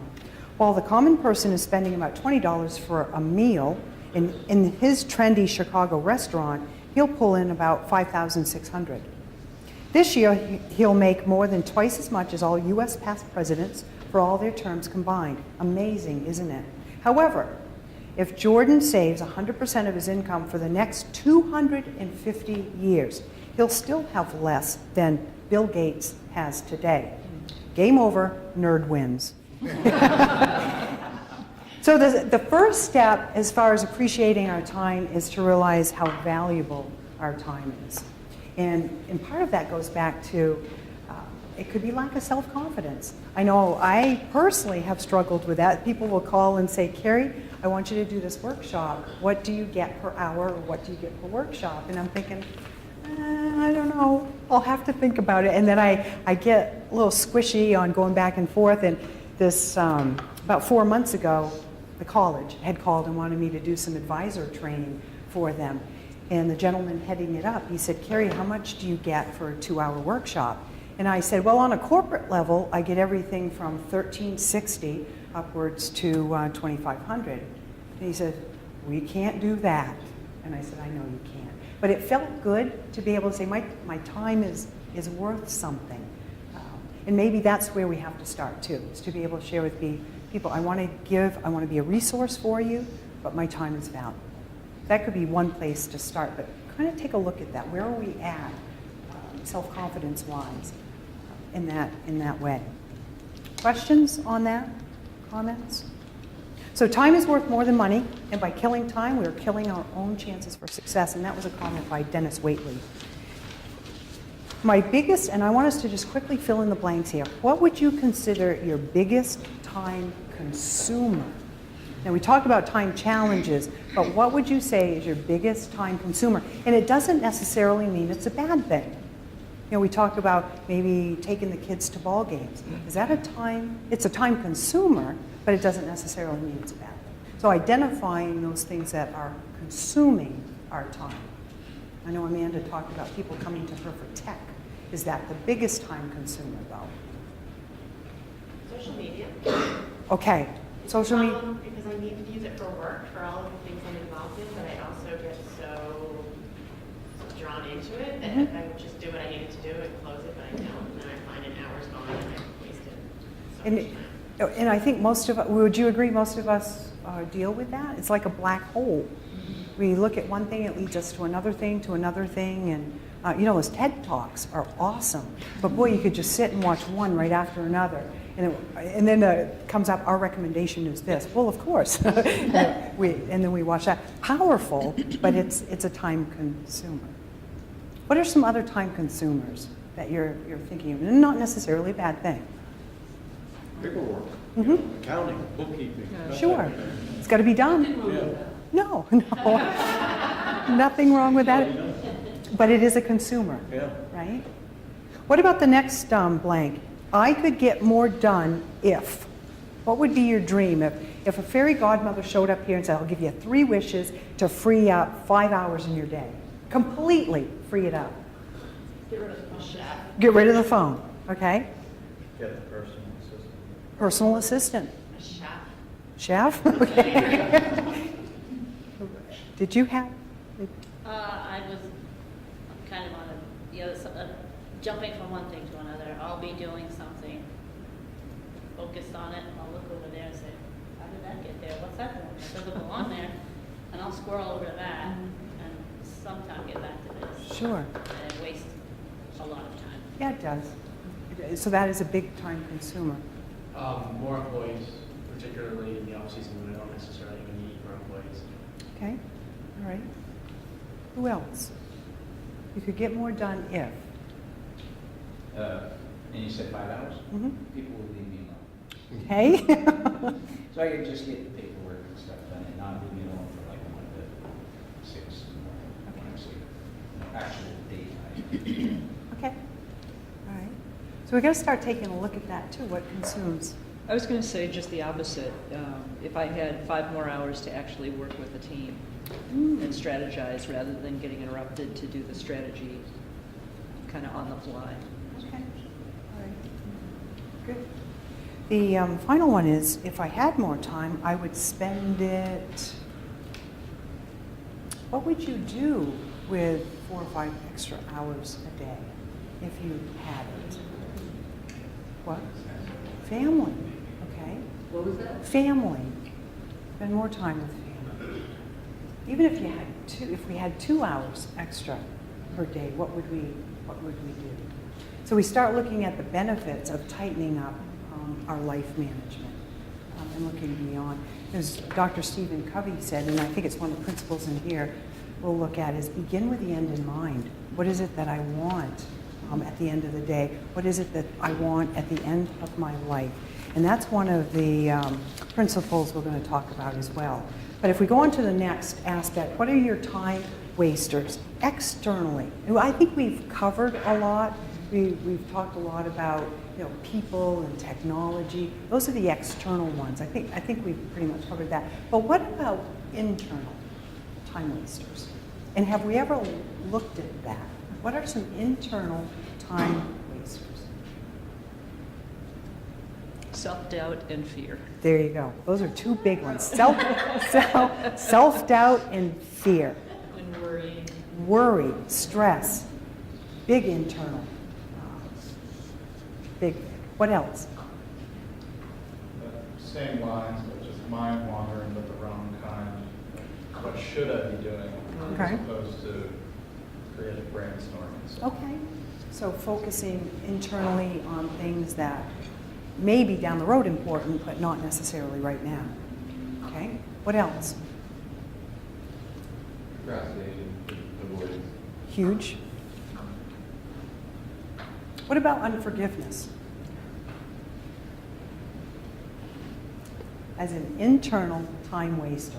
And why would that even come up on the list? Unforgiveness. Because you spend time in your head going over this person. We were at the Caledonia County Fair several years ago. I mean, we've been a few times. And they always do these tractor trailer pulls or tractor pulls. See how much weight they can put on these tractors. And they are gorgeous, absolutely gorgeous. They're painted in metallic colors. And I mean, it's like artwork. And as we're watching them, of course, they load up these tractors and they drag them on the track as far as they can go. But it doesn't take too long before and then they stop. And I was sitting there this one particular fair and I thought, somebody can look really nice on the outside or a business can look great on the outside, but what's going on the inside? And unforgiveness can be a weight that we carry around and don't even realize the drain that's there. It does take away energy from other things. It takes away energy from creativity. It's a fact. In fact, someone mentioned to us, I think it was many years ago, that most of, and this is just the mental institutions, most of them are there because of guilt or unforgiveness. And it's driving them crazy. The other thing is, we had talked about stress earlier, being an internal. It can create a lot of stress. The latest statistics, it used to be 65% of external and internal sicknesses they could link back to directly related to stress. Now they're saying 85% of illnesses, even to the point of fibromyalgia, dandruff, psoriasis, of course we know heart issues, but things that we wouldn't even normally think about. So the stress takes away. It's an internal time waster for us. So I would encourage us, if we kind of take a hard look at that with the forgiveness thing. I know many years ago, the Green River Killer was, I think he was out in New York, I think that's where, and he admitted to killing 29 women, but they, I guess, were pegging him for even way more than that. But I'll never forget watching the sentencing, and one by one, and he sat there all in shackles, and one by one the family members would get up, and they were, I hope you rot, and you know where, and I hope you suffer, and you know what, I understand that pain. I do, and I understand where they're coming from. And there was this one woman that got up and she looked him right in the eyes, and she said, I forgive you. And at that very instant, he started crying. So you know, and she said, my daughter won't be back. I can't bring my daughter back. She's gone. But she said, I want you to know that I have forgiven you. And then later on, she talked about it was a gift she gave herself. And I think that's how we have to look at it, to be free from that internal. And these are the things that we don't necessarily talk about at a time management, because we talk trying to manage time. But now we're talking life management. So if we really truly want to free up some time, that'd be a good place to start as well. Questions, comments on that? Anything else as far as internal? I don't mean to be a Debbie Downer, but it really is, it is such an important topic to explore. So, some of the factors that influence our time, most of us have heard of the Pareto formula, or the Pareto principle, where 20% of our time is directed towards 80% of our work, or 80% of situations that we deal with are only 20% effective. 20% of our monies, or 80% of our monies, maybe only 20% of our investments. So it pretty much holds true. I mean, sometimes it's a little wiggy as far as with the percentages, but holds true. So where are we spending our time? Someone just recently went into the wardrobe aspect and said, do you know we only really wear 20% of our clothing? That's it. So we have 100% clothing. Our closets are full and our dresser drawers are full. But guess what? We always reach for the favorite pair of jeans, or maybe a favorite jacket or whatever. So about 20%. And that holds true as well. So the Pareto formula, it can work for us or it can work against us, but it's starting to look at where are we spending that time. And Parkinson's law is another aspect. And I think DJ brought this up earlier. Work expands to fill the time available for its accomplishments. So Parkinson's law, in other words, if we have 2 weeks to work on a project, for most of us, how long will it take before we start that project? 2 weeks. We're doing it at the 11th hour. That's Parkinson's law.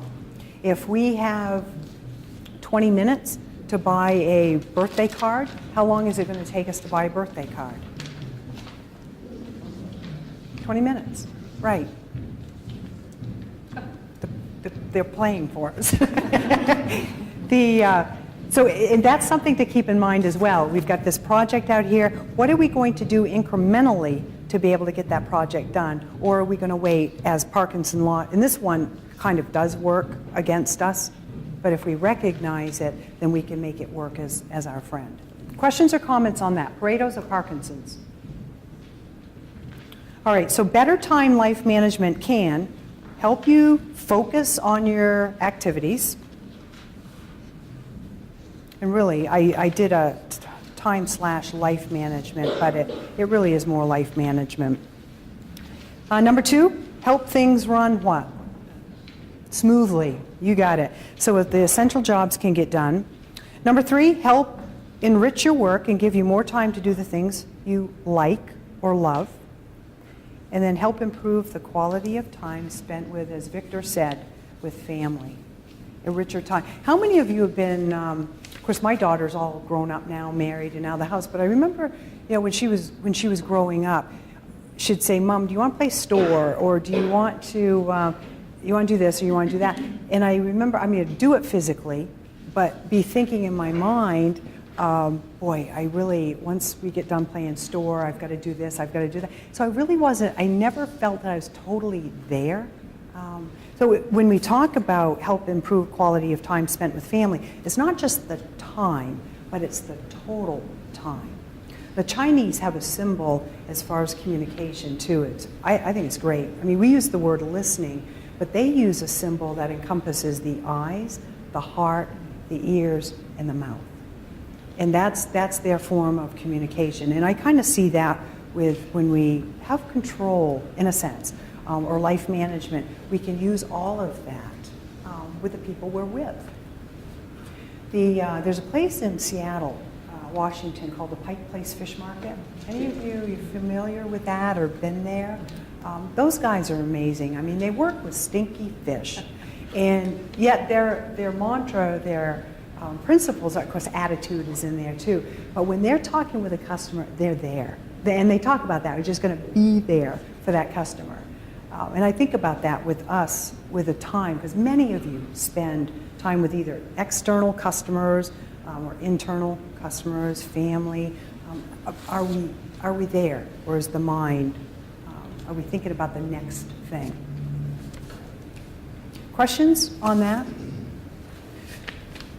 So here's some thoughts, and they're only thoughts as far as tools. Ways to manage your time or life. Number one, write your own obituary.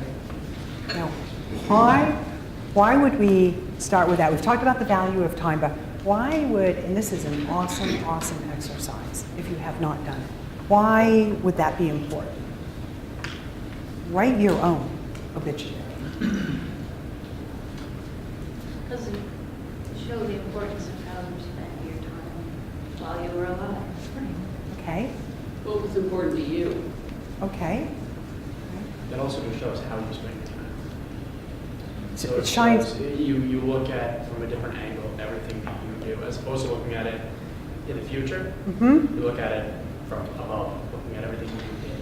That's right. That's right. And then sometimes, I know this was a project that I had to work on in my master's degree, and I thought at first, wow, this is, I don't know if I really want to do this. But once I did it, and that was many, many years ago. And then about 14 years ago, I had eye cancer. And I was told that the doctor in Boston said, Carrie, I have patients dying from this. So that's when, 14 years ago, my daughter was 11, and I had to really take another serious look at where my life was headed. So I rewrote my obituary. In fact, I not only rewrote my obituary, I planned out my whole funeral to the point where I even did some DVDs or wrote the scripts for DVDs for my daughter, so when she turned different birthdays or got married, she could just pop them in. And I'd be there saying, hey, Em, it's Mom, and, love you, and all this. But it really changed the way I thought about even day to day. Not that I still don't get caught up in the tsunami of projects and stuff, but it really started me thinking on, is this really how I want my life to be remembered, or people to remember me? So I would challenge you, I mean, obviously, we're not forcing you to do this, but I would challenge you to think about this. If you were to write it, or even if you do, and the value of that. Well, one of the things I was listening to what other people were saying, but what I was thinking of was if I'm writing my obituary in today's, what I'm doing now, the first thing I'm thinking of is what's not going to be included that I keep telling myself I want to get to. There you Pushing it go. up. There you go. Yeah. No, and that's really, and you'll look at it, and Bill and I were talking on the way over, looking at it from a 10,000-foot view. So you're looking down, you're saying, wow, is that really the way I want my life to end? Is that really the way, the direction I want to be remembered in? And I've had people tell me before that they've got, we're not recommending it, but they've actually got done their jobs, or they've taken on something that they've really, really loved and have had a heart for because of this exercise. Or you may find that, you know what, I'm right on target and I'm doing exactly what I want to do. Yeah, I have these challenges with time and trying to manage that life, but I'm real happy with the way things are going. John? My wife was the executive director for a number of years for an organization in Montpelier, which shall remain nameless. And she unfortunately had a board of directors which was completely and utterly indolent, did nothing. And she used to refer to them as her obituary builders. Because it was going to look good on the obituary to say that they'd been on the board of directors. That's great. That's great. Thank you for sharing that. Other thoughts on that? Okay, let's go on to number 2. And we've already touched on this as well. Consider time a precious gift. I think we realize that it truly is, and that there's value there. And then we will never be motivated to change our time habits unless we firmly believe that time is a precious gift. I know we struggle with it, and there's obstacles there, but beginning with the end in mind. And then we mentioned this as well, asking that question, is this really the best use of my time right now? It's okay to question that. I think sometimes we do things out of rote or because it's comfortable. Someone once said the only difference between a rut and a grave is its depth. It's just, or a rut is a grave with the two ends kicked out. And there's this time of year we appreciate the whole mud thing, but there's a road up in Alaska that's specific, and I'm sure there's many of them. One in particular says, choose your rut carefully because you're going to be in it for the next 200 miles. So time is a precious gift. Number 3 is eliminate or reduce effectiveness-killing emotions. And I think we've touched enough on that with the internal, but just to be reminded of it, and I'll demonstrate something here too. Obviously we want to be filled, and as leaders, as business owners, as creative people, we have to constantly be filling ourselves as well, drinking from that fresh spring, reading good books, learning and growing so that we don't stay stagnant.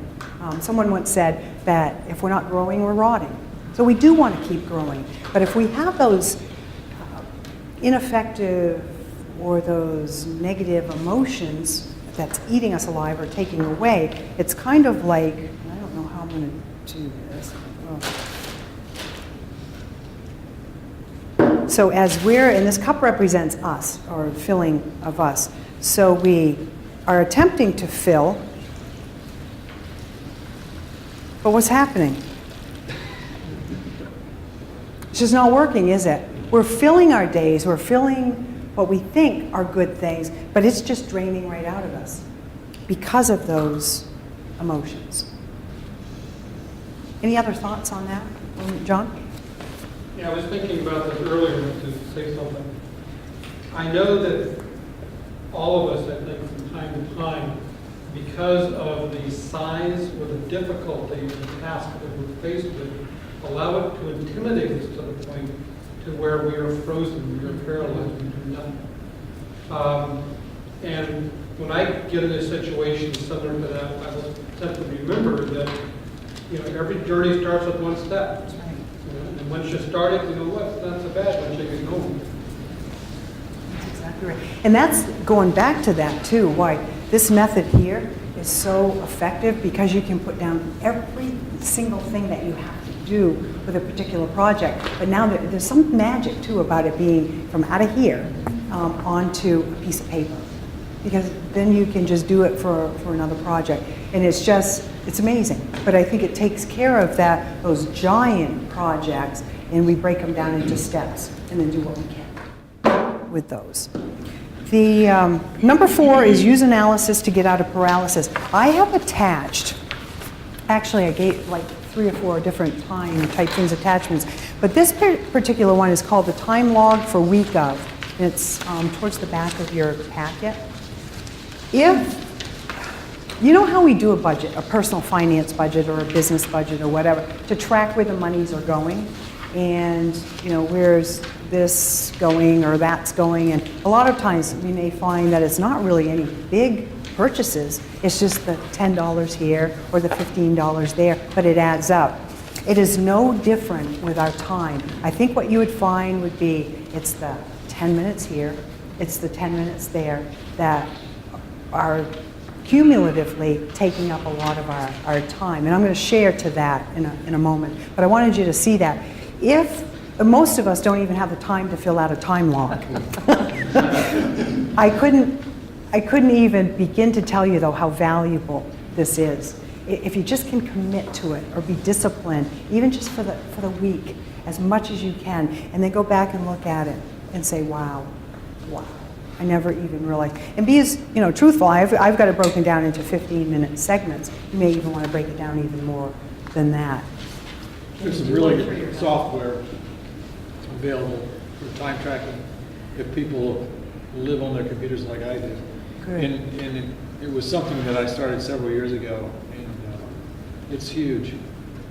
And using a software allows you to sort and find and organize your log so you can really see what you've been doing.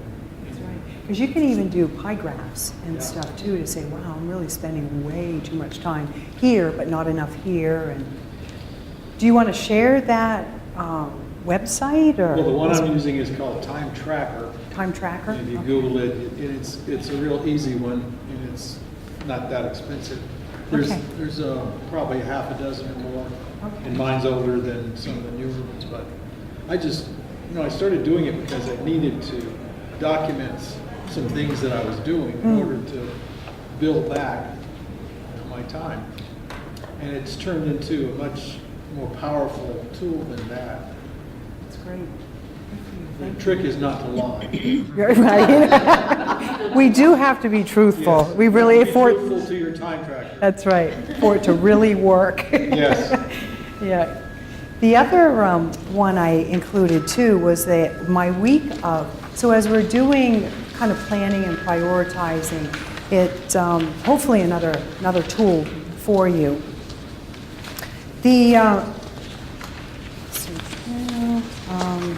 talked about that. The time log, where are you spending your time, and setting goals, long-term, short-term, and daily. How many of you have your goals written down? Written down. Okay, so that's about it, right? Historically, and this has been way back since I think the 70s or early 80s, they started tracking that. About 3% of the population write down their goals. Now, most of us have dreams and wishes and goals, but where are they? Up here, right? Some people say, well, I don't really necessarily have a goal sheet, but I have a vision book, or I have some form of bucket list, as another term that is used. And what's interesting, I think, for us, to realize that most people plan more for a 2-week vacation than they do their life. Plan more for a 2-week vacation than they do their life. So we are very, busy about making airline reservations and hotel and make sure we have all the best places to eat or whatever, but life goes on. That's why we call this life management. Do we have those goals? I was very fortunate at a very, very early age. Our dad, my dad, instilled in myself and my 2 younger brothers that it's important to set goals. Now, at first it was hilarious because we'd sit at the dining room table on New Year's Day and we'd all have to have our pieces of paper. What did we want to accomplish this year? And for me, it was just, I want to get a new Barbie doll. Nothing big. Or I'd like a new dress for Easter. But it was the habit of doing it. So now every year, usually sometime in November, which is late, but October, November, I will start preparing for the following year. What do I want to accomplish? What is important to me? And I have found that over the years, I used to go into a year with tons of goals that I wanted to accomplish. Now this year, I think I have maybe 5. Because I realize I think the older we get, the more we realize what really is most important. But it's creating the habit of it. Someone once said that if we're not setting our goals, somebody else is achieving theirs through us. And that is a fact. So we have to guard our lives. We have to guard those goals. Not that we can't be helpful, not that we can't jump in, not that we can't wash cars till 10 o'clock at night. Not that we can't do that, but are we guarding us in our time? Is time really that precious to us? Is our life that precious to us? Is accomplishing those goals precious to us? Because you know what, a year from now, we'll be sitting here, maybe, at another workshop, and we're going to wonder, wow, the past year, what did we accomplish? I forget who it was that said this, but he said, we're going to be the same people 5 years from now, except for the books we read, and the people we meet, and then this other person added, and the movies we watch. We'll be the same people. Now, it's not necessarily totally true, but are we doing those things to grow? Some of the best movies are, of course, kids' movies. One of my favorite is Chicken Run. How many of you have seen that? It's one of the first claymations that come out, but this speaks to risk And I think it's begins with G, the head chicken there, Gloria or Ginger. Ginger's the head chicken, and she's trying to get everybody out of the barnyard. They're trying to escape. And she turns around and nobody's following her. And she said, people, or animals, whatever she says, the fences are only in your mind. You know, and I've thought about that so many times because we talk about those internal barriers. What are those fences that cause us to just stop short of doing something or taking those risks, which could free up more time? So what are the fences that we have? So analysis to get out of paralysis, we've talked about that. Setting goals. What makes a goal, you know, jumping back a little bit, if that's all you got out of this seminar, this session this morning, I would say that's huge. If you're willing to set your goals and what is it that you want to accomplish. And don't feel like you're shackled to them. It's a living, in a sense, a living document, kind of like a business plan should be. And that's really, a business plan is a goal plan. That's really what it is. So you're setting your goals for your business. You're really doing a plan for your life.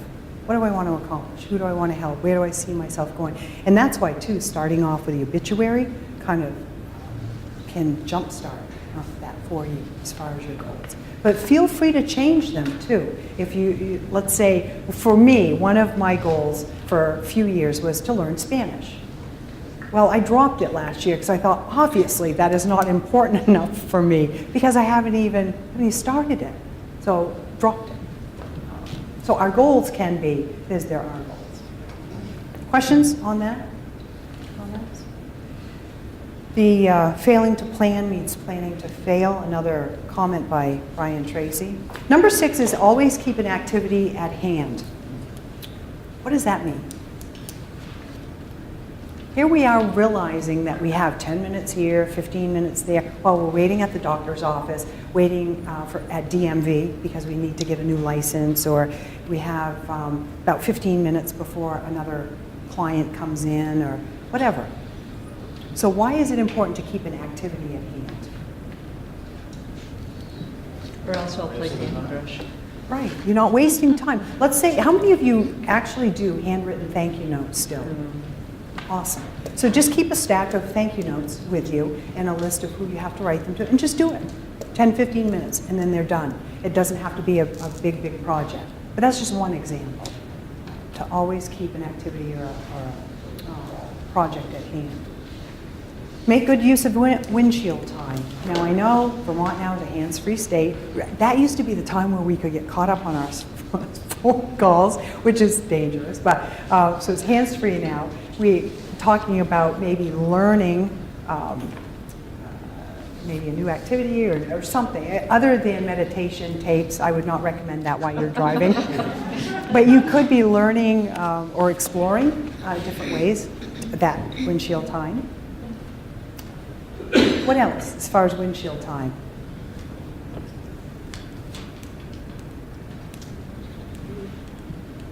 Checking in with yourself to see if you've got some of your stuff done for the day. Okay, all right, just that thinking process. And I shared with you as far as some statistics, 15,000 miles a year at 40 miles per hour. That's what they say the average person spends in a car. So 15,000. For us, I'm sure it's way more than that. We could just either double it or triple it. And that's at 40 miles per hour. That's 375 hours in the car behind the windshield, or 1.5 college semesters. Think of the learning we could do. So that time. It's one of the only times my daughter is paying attention to me sometimes. You know, like we can talk.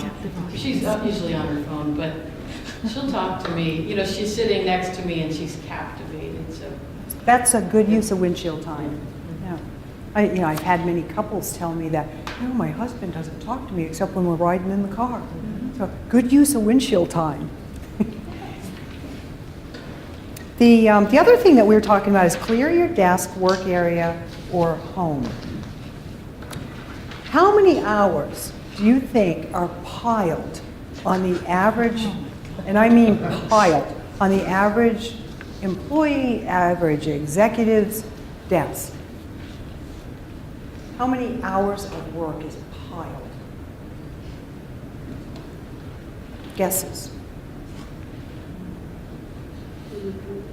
How many? 36. They figure the average amount of work that is piled on a person's desk is 36 hours. That's crazy. That is really crazy. That, and again, speaking about David Allen's program, the desk is completely cleaned.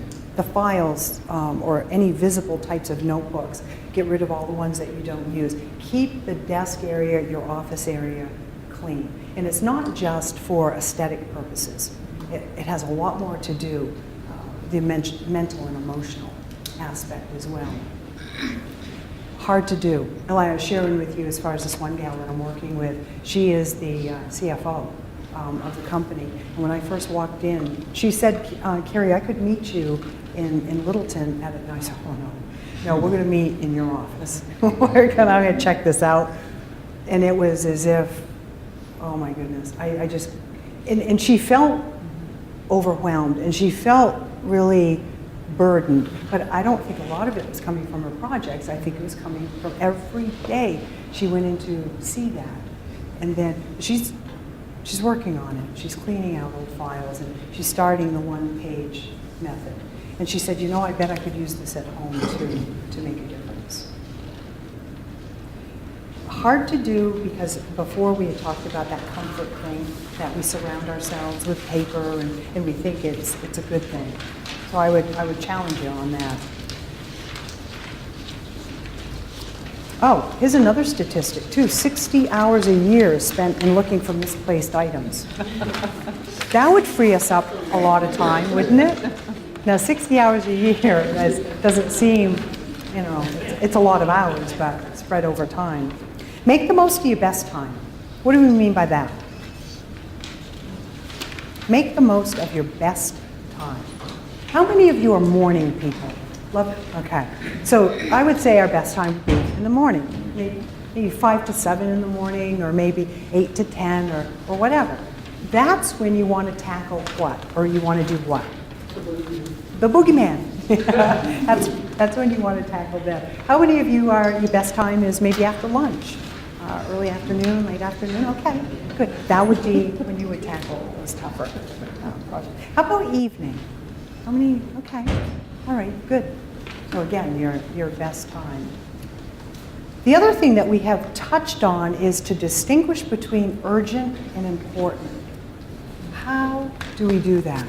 Because everything seems like a fire nowadays, doesn't it? And not just with us, but people that come running into our office or on the phone, you know, we gotta do this right now. So how do we separate the urgent from the important? We have a strategy screen that we use. We use something called real-time strategic planning, and we created a very quick strategy screen that you kind of run through. Okay. And if it's not, we still may need to do those tasks, but if it's not part of the strategy screen, it's a lower priority. Okay, all right, good. You physically or can see. There's like 5 questions that are not, they're not insurmountable questions, but they're pretty quick. Okay, all right, good. The way I see this, most urgent things at some point were important, but because of procrastination, all of a sudden they become urgent, and then there you go. It's a nasty cycle where everything, you don't do the important things, you only do the urgent things because you have to. That's right. And the urgent things can be something like we get the phone call from school that our daughter or son has fallen and gotten hurt, and we have to go take care of that. But those shouldn't be projects that have been neglected. Those are emergencies, and they are urgent, and we do have to factor those in, but not when it's something that we can plan, and then at the last minute have to redo or do. Other thoughts on that? How do we distinguish? John? Charlie said something to me earlier, which I thought was pretty cogent, and that is somebody else's emergency isn't necessarily your emergency. You got it. And then and then it goes back to that care and candor, being people-oriented and wanting to help. There's one of the gals in the leadership training that I'm doing now. She said, I am so busy that I literally, and I have people call in my office all the time, I have a sheet for all of them. So when they call, she'll say, is this something that needs to be taken care of right now? No? Okay, then you know what? Let me haul out your sheet. We'll put that down, and then when we get together, we'll be able to discuss everything on that sheet. So she has kind of a system now of doing that, which I think it's pretty clever, and it's working for her. Because otherwise, she'd be, and she said she's on the phone all the time, and she can't get the work she has to do. And this is one of her ways of managing that. Other thoughts on that? Urgent and important? I guess the trouble I have, I mean, I can recognize some of this stuff and I can relate to some of it, but it's that making that change, the old dog new trick sort of thing going. You know, I've done it this way, it's worked. Obviously, it's not working as well as it can. You know, but that's the trouble. And then when you talk about life stuff, I mean, then you're cracking a door open. I'm not sure I want to go with you know, open. You know? I agree. So I totally agree. Because if we're really going to get to the root of this lack of time issue, we do have to dig deep. And we have to explore more than just the clock and the clock ticking. It's way bigger than that. And it's really something that we couldn't even cover in 3 hours. And that's why, you know, we discuss and we have tools, but the real key is when we walk out the door. What are we going to do different? Or keep doing the same, maybe. You know, there's an activity that I usually do in the college class, because change is hard. So I have the students stand up, or participants in a workshop stand up, and I have them pair off. And then I ask them to look at each other, not in a wiggy way, but, you know, look at each other and observe. Then I ask them to turn back to back. Change 3 things on your person, and then they turn back face around to try to guess those 3 changes. What do you think happens when they're making those changes? Describe to me what you could see maybe going on as they're and only one does the change, but what could you picture in your mind's eye that they're doing?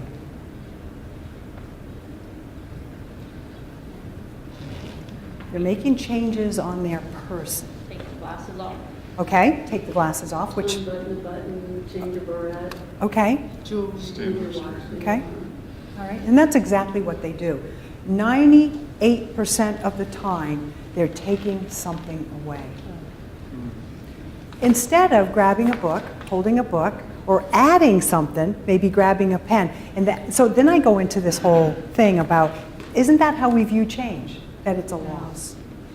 We're changing, and instead of looking at it as, wow, this is going to add value to my life, it's not good. That's the way we've been brought up. Change is not a good thing because something's going to be taken away.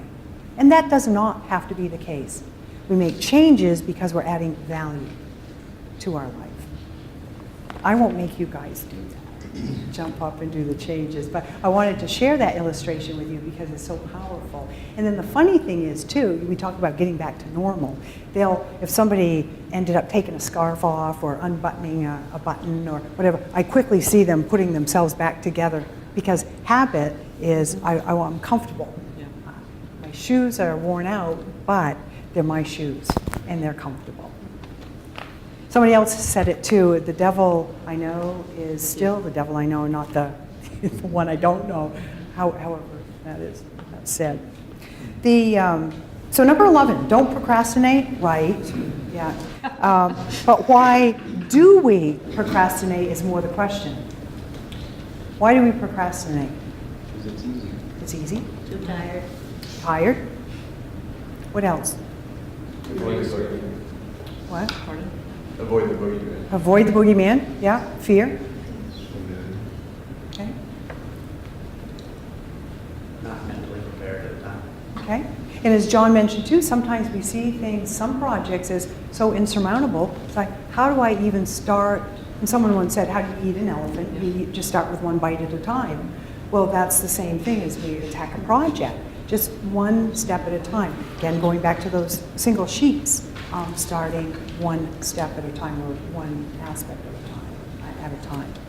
So procrastination, sometimes it can even be perfectionism.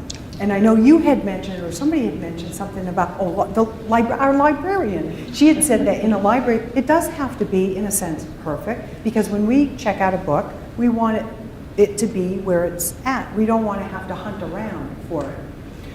But in the If it's not where it belongs, how would you find it? Exactly. It'd be part of the 60 hours of finding the misplaced thing. You don't even know if it's there to find. Right. No, that's exactly right. So perfectionism can be one cause of procrastination, because if I can't do it perfectly, then I'm not even going to start. You know what else is part of this too is delegation, that falls under that umbrella of perfectionism. Because if I delegate this, is it going to be done as well as if I do it myself? Which now increases our time again. So now we've got more on our plate because of that perfectionism thing. So let's explore just a few ideas here before we wrap up this morning. Of course, fear of failure, perfectionism, being judged, even lack of motivation can all come under that title. Project may be too boring. How many of you have ever worked on a project? It's really, you think, oh, really, I cannot wait till this is done. Yeah. So that could even cause us to procrastinate. It could be too scary or too difficult. Maybe we don't feel like we're equipped to handle it. Those are all things we need to think about, though, is why am I avoiding this? What's the cause of heartburn here? And I can't get started. So begin with the end in mind. We've talked about that. And to be perfectly imperfect. We've touched on that. Not everything, even the Amish in their quilts put a little mistake in the quilt because they know we as humans aren't perfect. So it's a demonstration of that. We need to do things with excellence, but not perfection. Excellence, but not perfection. And then start small. We've touched on that. And again, going back to those David Allen one-page things, start with that one tool or one step at a time. We've talked about do the hardest part first. Reward yourself. What do we mean by that? You're looking at a project, you've been procrastinating on it. How would we reward ourselves? Okay, it could be when it's completed. Reward ourselves. What else? What about along the way, if you hit milestones or you're able to check some things off your list to reward yourself? Could do it that way too. So it's pleasant or a little more pleasing. And then make sure that the benefit of completion outweigh the benefits of procrastinating. We all know how good it feels when we finally finish a project. And if we could just jump to that and say, you know, I felt so good last time that I was in, Laurel, you mentioned that, as far as once you get this big boogeyman done and how good it feels to complete it. If we could just remember that from each project.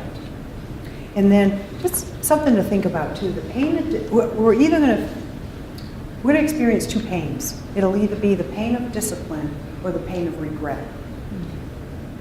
Only going to be one of those two. And the pain of discipline comes with the reward and that good feeling when it's done. The pain of regret comes with what? Failure, or feelings of failure or inadequacy. And we certainly want to be able to have the opposite. So we talk about breaking down the tasks. This is an interesting one. Go public. When you have that daunting task in front of you, why would that be an option to stop procrastinating? Go public. Accountability. Forces it to happen. It's an accountability. And support. You have the opportunity for support as well. Very much so. Yeah, let people know what you're doing. And I know a lot of that's why Weight Watchers and some of these other programs work so well. It's because you go in, you visit, you talk about what's going right, what's not going so well. It's that accountability piece. Learn from when you didn't procrastinate, we talked about that. Of course, just do it. You know, if it's something we can just dive into, it's at least it's a step in the right direction. And then the final one is order the carpet. What in the world would that mean? Just do it. Okay, just do it. For quite a few years, my husband and I bought distressed properties and then we fixed them up ourselves and then put them back on the market. And what we would do, before we even, the ink was still drying on the P&S or the closing statements, we literally would order the flooring. And this is before we even went in and started tearing the house apart. Why do you think that that was important for us to do? Gives you a deadline. Oh yeah, because nobody wants to have sheetrock or fresh paint on freshly laid carpet. So we knew that the flooring guys were coming in at this date, and this is everything we had to accomplish up to that time. But it held us accountable by doing that. So there may be things that you need to do, set a date, and have somebody hold you accountable, or at least until we get in the habit of doing this. Have somebody hold you accountable with that. Questions, comments on that? There's a couple things in closing, and I want you to be thinking about what your commitment is from today. Maybe you heard something shared, maybe it was a tool or a principle or a technique that you want to share. So in a moment, what we'll do is we'll go around, and I think, John, you've got evaluations to fill out as well? Or, okay, so we'll take some time for that, and then we'll get you back to the office with your 36-hour. Here's a thought. And the title of this is A Day Off. So you want a day off? Let's look at what you're asking for. There are 365 days per year available for you to work. There are 52 weeks per year in which you already have 2 days off per week to work, or off per week, leaving 261 days available for work. Since you spent 16 hours each day away from work, you have used up 170 days, leaving only 91 days available. You spend 30 minutes each day on coffee break. That accounts for 23 days each year, leaving only 68 days available. With 1 hour lunch period each day, you have used up another 46 days, leaving only 22 days available now for work. You normally spend 2 days a year on sick leave. This leaves you only 20 days available for work. We're off for 5 holidays per year, so now your available working time is down to 15 days. We generously give you 14 days vacation per year, which leaves only 1 day available for work, and boy, I'll be darned if I'm going to give you that day off. Now this, I am preaching to the choir here, so I know that this would be something an employee that doesn't understand what life management or time management is.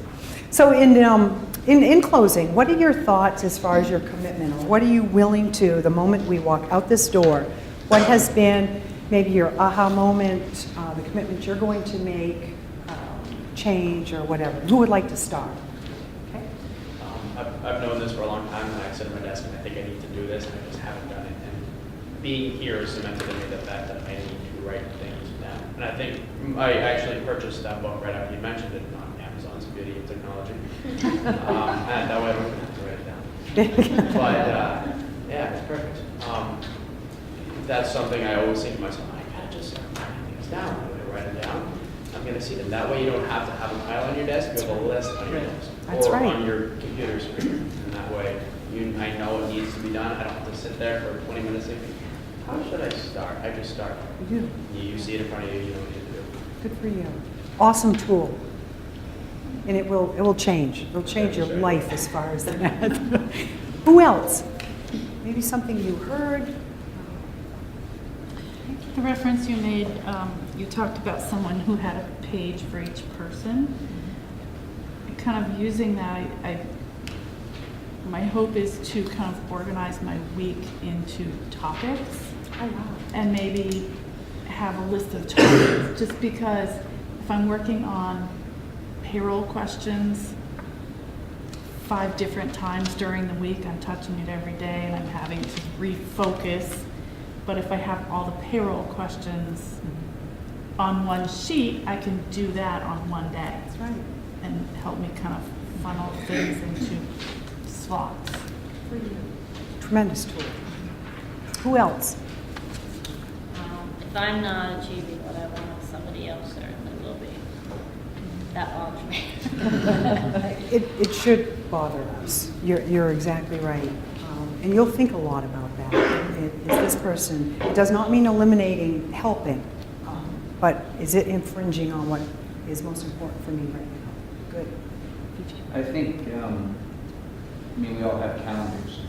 I've got one on my phone, I've got one on my desk, how often my wife and I have a dry erase board next to where we put our shoes on for the week.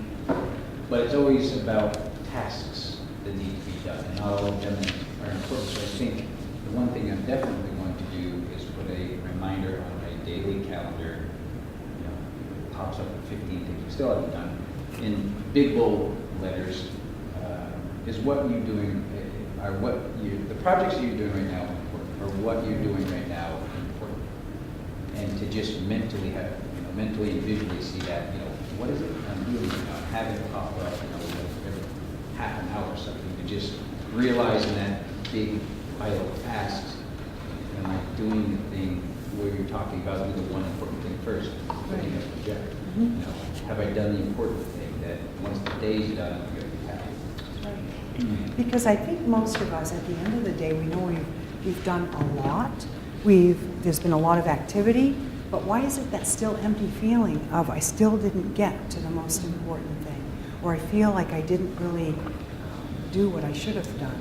So oftentimes, I know for me, it's day after day, and I think I've got to start tackling those real priorities, real tough issues. I guess procrastination for me. It's got to be absolutely perfect, And I wasted time over, we were looking at solar for the house. And through procrastination, the state incentives went away last year. So now the federal incentives, I guess, are going away in another year. So I've got to do something, do it now. And in a lot of different areas of my life, it really doesn't have to be perfect. Just do it. Just do it. It'll work out. That's right. That's exactly right. Other thoughts, commitments? So you're saying, I don't know, I'm good at doing it, is kind of acknowledging what you did do during the day too, just to, because some of the, you feel empty at the end of the day, but you did a lot of stuff, and you just don't really acknowledge it. That's right. Give yourself credit for it. And it's important to do that. How many of you have daily to-do lists? Awesome. Probably I've been the only one doing this for years, but I'll actually do a task and then add it to my daily to-do list and then cross it off after I've done it, just for that reward or satisfaction, because it is so, so important. It's great. Well, in closing, before I have John come back up, some of you might have already have heard this. The title of it is, it's called The Paradox of Our Time. And earlier, before the session, we were talking about that in a world of instant, we've got cell phones and emails, and it should make our life easier, but it doesn't. So it's called The Paradox of Our Time. The paradox of our time in history is that we have taller buildings but shorter tempers, wider freeways but narrower viewpoints. We spend more but have less. We have bigger houses and smaller families, more conveniences but less time. We have more degrees but less sense. We have more knowledge but less judgment, more experts but more problems, more medicine but less wellness. We drink too much, smoke too much, spend too recklessly, laugh too little, drive too fast, get angry too quickly, stay up too late, get up too tired, read too seldom, watch too much TV, and pray too seldom. We have multiplied our possessions but reduced our values. We talk too much, love too seldom, and hate too often. We've learned how to make a living but not a life. We've added years to life but not life to years. We've been all the way to the moon and back but have trouble crossing the street to meet our new neighbor. We've conquered outer space but not inner space. We've done large things but not necessarily better things. We've cleaned up the air but polluted the soul. We've split the atom, but not our prejudices. We write more, but learn less. We plan more, but accomplish less. We've learned to rush, but not to wait. We have higher incomes, but lower morals. We have more food, but less appeasement. We build more computers to hold more information, to produce more copies than ever, but have less communication. We've become long on quantity, but short on quality. These are the times of fast food and slow digestion. Tall men and short character, steep profit and shallow relationships. These are the times of world peace but domestic warfare, more leisure but less fun, more kinds of food but less nutrition. These are the days of 2 incomes but more divorce, of fancier houses but broken homes. These are the days of quick trips, disposable diapers, throwaway morality, one-night stands, overweight bodies, and pills that do everything from cheer to quiet to kill. It is a time when there is much in the show window and nothing in the stock room. A time when technology can bring this letter to you, and a time when you can choose, and this would be over the computer, you can choose to either make a difference or hit delete. So thank you for your participation this morning. I really appreciate it. And work hard at that life management process.